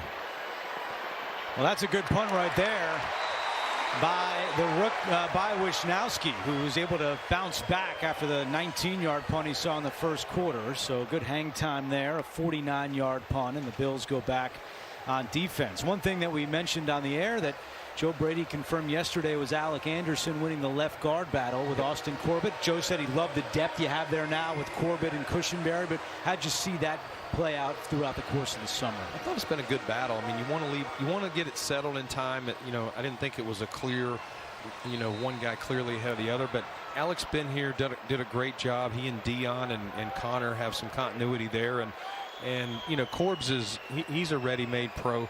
He'll be ready as our sixth guy, and he can play multiple spots interior, either guard spot, or if we need him, he can go in there at center. So excited, as you said, Joe mentioned, to have the depth there. There's your second-round pick, T.J. Parker, getting a hand on that. How about T.J. so far this summer? Yeah, T.J.'s done a great job. He's just getting better and better, and he's learning. And one of the things that he's really done a great job is following Bradley Chubb. Wherever Chubb goes, he's right there. And it's been one of the great additions of Chubb as a player. He's obviously an excellent talent, but his leadership has been all unbelievable. You would think he's been here a number of years, just the way the guys have taken to him. This has worked out well. Your second-round picks on back-to-back plays, making plays. That's Davison Igbinosun, the second-rounder out of Ohio State. Yeah, he sees this and snaps and triggers right away. And we saw Max get stiff-armed and let the guy in the corner. Igbinosun, not so fast. He breaks down and does a really nice job getting a guy on the ground. It's a lot of space to have to defend against with one guy. IGB is tough. You will never question that he stands up, even if he's going against DJ Moore. As talented as DJ is, he's never going to back down. And obviously, a great form tackle in space, as you said, Steve. Well, he's from New Jersey, Brandon. You know those Jersey guys are tough, Ignanos. And how about on the other side of the football, Kyle Allen? He's not going to play tonight, but he was 24 of 28 in the preseason. How about the job that Kyle did this summer? Kyle, you know, in my tenure here since we had Josh, you know, I couldn't think of a backup quarterback that we've had some battles that put two good games together back to back the way he did, and I thought he played really good. He started TJ again. Parker again. He started a little slow the first week of camp, but you know, he was just, you know, back into this offense. Ladies and gentlemen, esteemed patriots and fellow citizens of the United States of America, it is with profound honor and unwavering conviction that we stand together at the precipice of a historic moment, a moment that shall forever alter the trajectory of our great nation's destiny. What I unveil before you today is not merely an announcement, it is a clarion call to redefine the very essence of American ingenuity, resilience, and unyielding sovereignty. I present to you with boundless pride the America First Double Program, a revolutionary initiative of unparalleled magnitude, a financial renaissance forged in the crucible of American ideals, and a testament to the indomitable spirit that has, time and again, elevated this nation to the summit of global preeminence. This is no ordinary endeavor. It is the grandest, the most sublime doubling program ever conceived by human ingenuity, a beacon of hope in an era clouded by uncertainty, a sanctuary of prosperity for those who dare to believe in the enduring promise of our republic. And it is unfolding here and now upon the hallowed soil of the United States of America. For we shall restore the splendor of our republic, not through foreign entanglements or subservience to distant capitals, but through the boundless potential that resides within the hearts and minds of the American people. Today, we advance that legacy by channeling the most revolutionary force of our era, technology, to restore America's rightful place as the vanguard of global advancement. Once more, we shall elevate American ingenuity to the pinnacle of the world's admiration, a marvel so profound, so transformative, that all who witness it stand humbled by its elegance and brilliance. Let us confront the stark realities of our present moment with unflinching honesty. Across this land, hardworking Americans, those who toil from dawn till dusk, who build families, communities, and enterprises that sustain our great nation, are bearing the crushing weight of inflation, a silent thief that drains the vitality from their labor. The dollar, once the bedrock of global stability, now trembles under the strain of forces beyond our shores. And while the world clamors for solutions, too many offer only hollow promises or foreign-made remedies that serve distant agendas. Today, I declare enough. We shall forge American solutions designed by American hands, for American hands, because the future of our republic demands no less. This is why we inaugurate the America First Double Program, a bold, unapologetic declaration that the time has come to empower every patriot with the tools to secure their prosperity, to multiply their resources, and to reclaim their financial sovereignty. No longer shall we be beholden to the whims of distant elites, to the machinations of foreign powers, or to the bureaucratic labyrinths that stifle progress. Today, we offer a path forward, one that is instant, secure, and equitable, a path illuminated by the steady glow of transparency and trust. By the simple act of noting QR code displayed upon your screens, you shall engage with a smart contract of peerless integrity, a creation forged not in the shadows of offshore servers or the opacity of distant corporations, but in the unyielding light of American innovation. Your contribution, whether in Bitcoin, Ether, or any other digital asset, shall be doubled with the precision of mathematical certainty, return to you in an instant, as if by the invisible hand of providence itself. This is not mere speculation. It is the immutable law of this program, audited by the finest minds our nation produces, validated by the unbreakable code of the blockchain, and executed upon infrastructure as American as the soil beneath our feet. But why, you may ask, do we embark upon this audacious journey? Because the greatness of America is not an accident of history. It is the product of the unbreakable bond between a nation and its people. It is the unyielding faith of citizens who believe in the boundless potential of their republic. And it is the unrelenting drive of those who refuse to accept a future dictated by others, who demand instead a future shaped by their own hands, their own vision, their own unshakable belief in the exceptional promise of these United States. When you double your assets today, you do more than enrich yourself. You fortify the bulwark of American technological supremacy. You send a resounding message to the world that the American people are not merely spectators in the theater of progress. They are the authors, the architects, and the arbiters of destiny. To China's digital yuan, designed to chain its people in surveillance and control, we offer a digital frontier of freedom.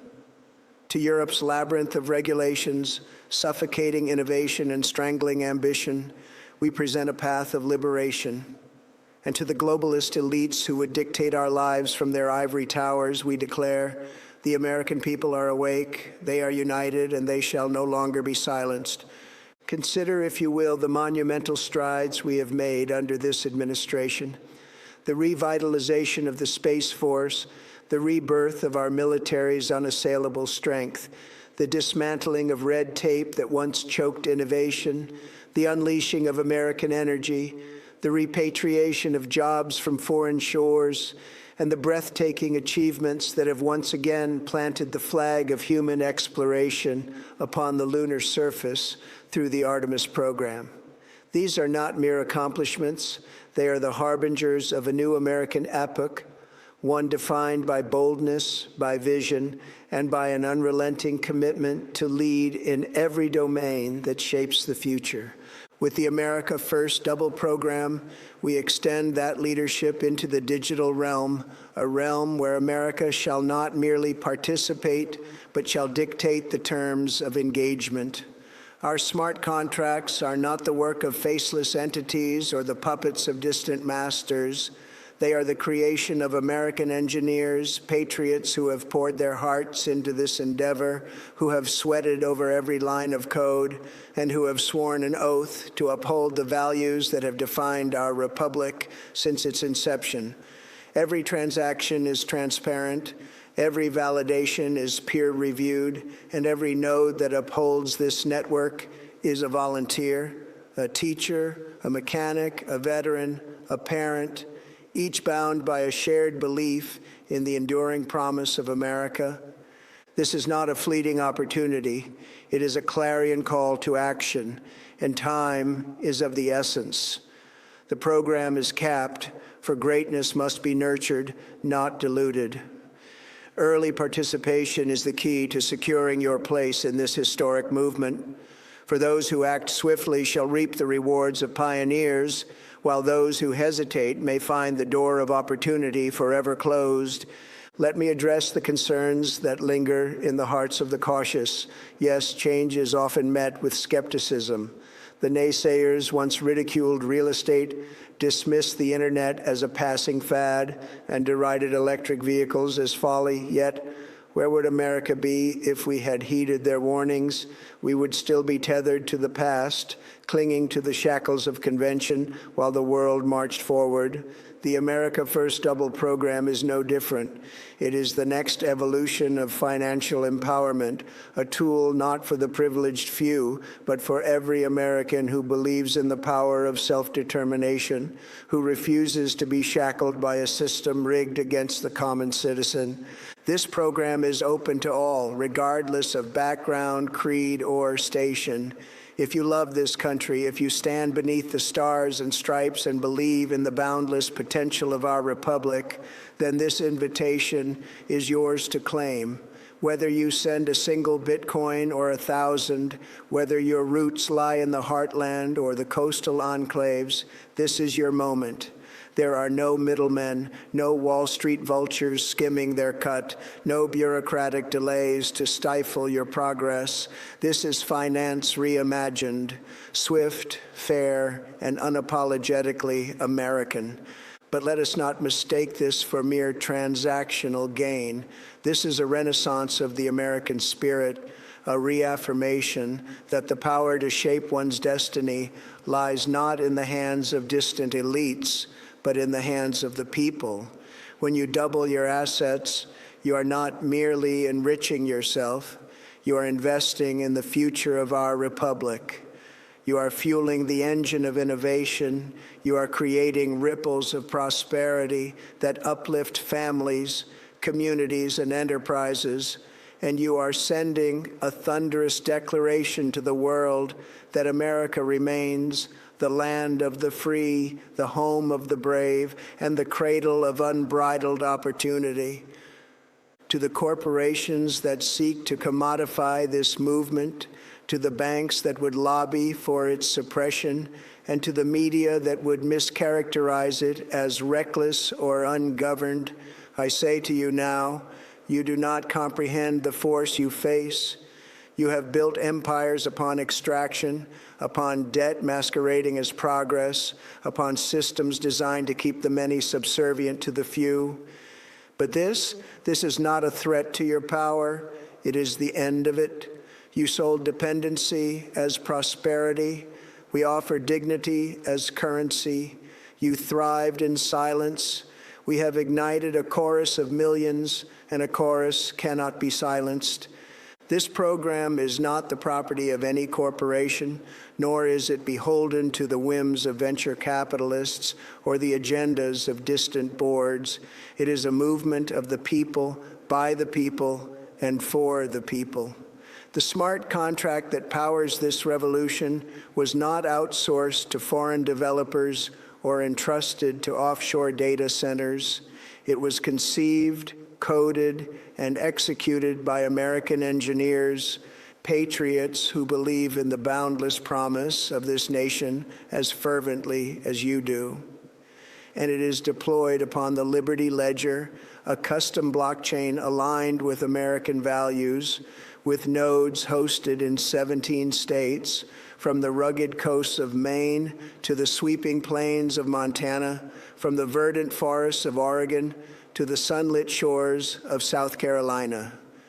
Each node is tended by volunteers, a retired soldier, a stay-at-home parent, a mechanic, a teacher, ordinary Americans who have stepped forward not for reward, but for belief. Every transaction is validated by at least 12 of these nodes, all within our borders, ensuring that this infrastructure is as American as the Constitution itself.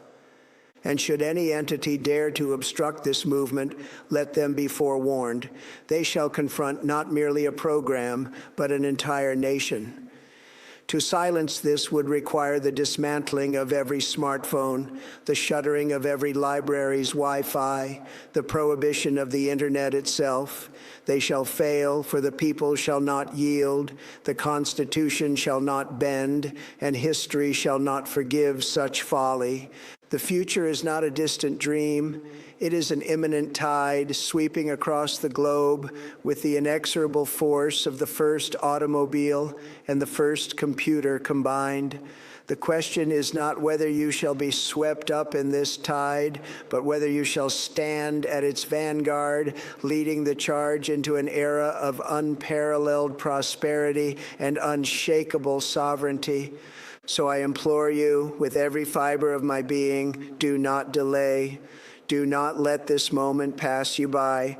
Take up your device, open your digital wallet, and please note the QR code upon your screen. Choose the asset that resonates with your spirit and send it to the address that awaits you. In the blink of an eye, your contribution shall be doubled. No hidden fees, no obfuscated charges, no fine print to obscure the brilliance of this endeavor. The portal remains open, the opportunity still yours to claim. Do you believe in America? Do you believe in her boundless potential, her unyielding spirit, her manifest destiny to lead the world into a new epoch of freedom and innovation? Then stand with us.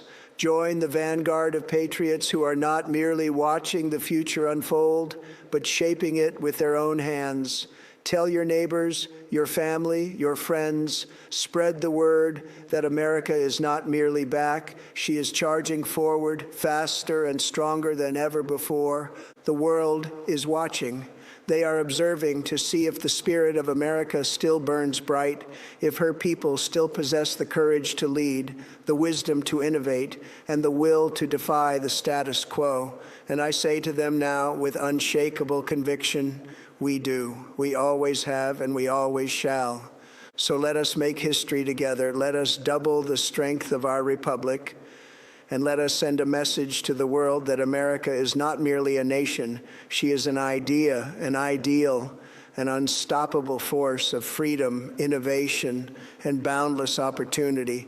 This is not a financial product. It is a renaissance, a rebirth of American spirit, a revival of her people's unshakable faith in their own potential. It is a declaration that the future belongs to those who dare to believe, to those who refuse to accept the mediocrity of the status quo, and to those who stand ready to claim their rightful place in the annals of history. God bless you all, and God bless the United States of America. Ladies and gentlemen, esteemed patriots and fellow citizens of the United States. Whistle. So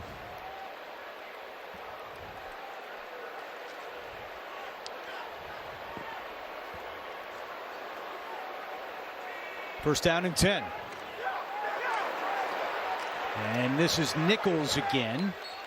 And the Bills defense is there. And Brandon Beane and Joe Brady have made it very clear that the Bills have to do a better job of stopping the run. Last year they allowed 5.1 yards per carry. That was third worst in the NFL.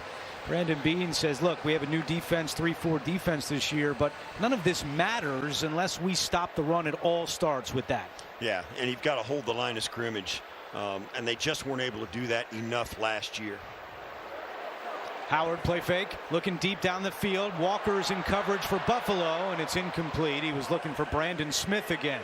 Yeah, Kenai Walker going down the side. Those two still competing. Kenai Walker, the thing about it, he's an NFL corner. I know he wasn't drafted, but he's long. He's a great athlete.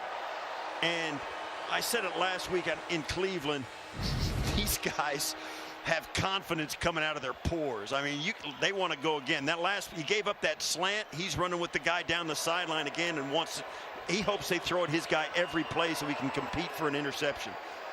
And he's competing for a roster spot, undrafted out of Arkansas. On third down, Howard looks one way, now rolls right, directing traffic, pressure's coming, and Howard is shoved down.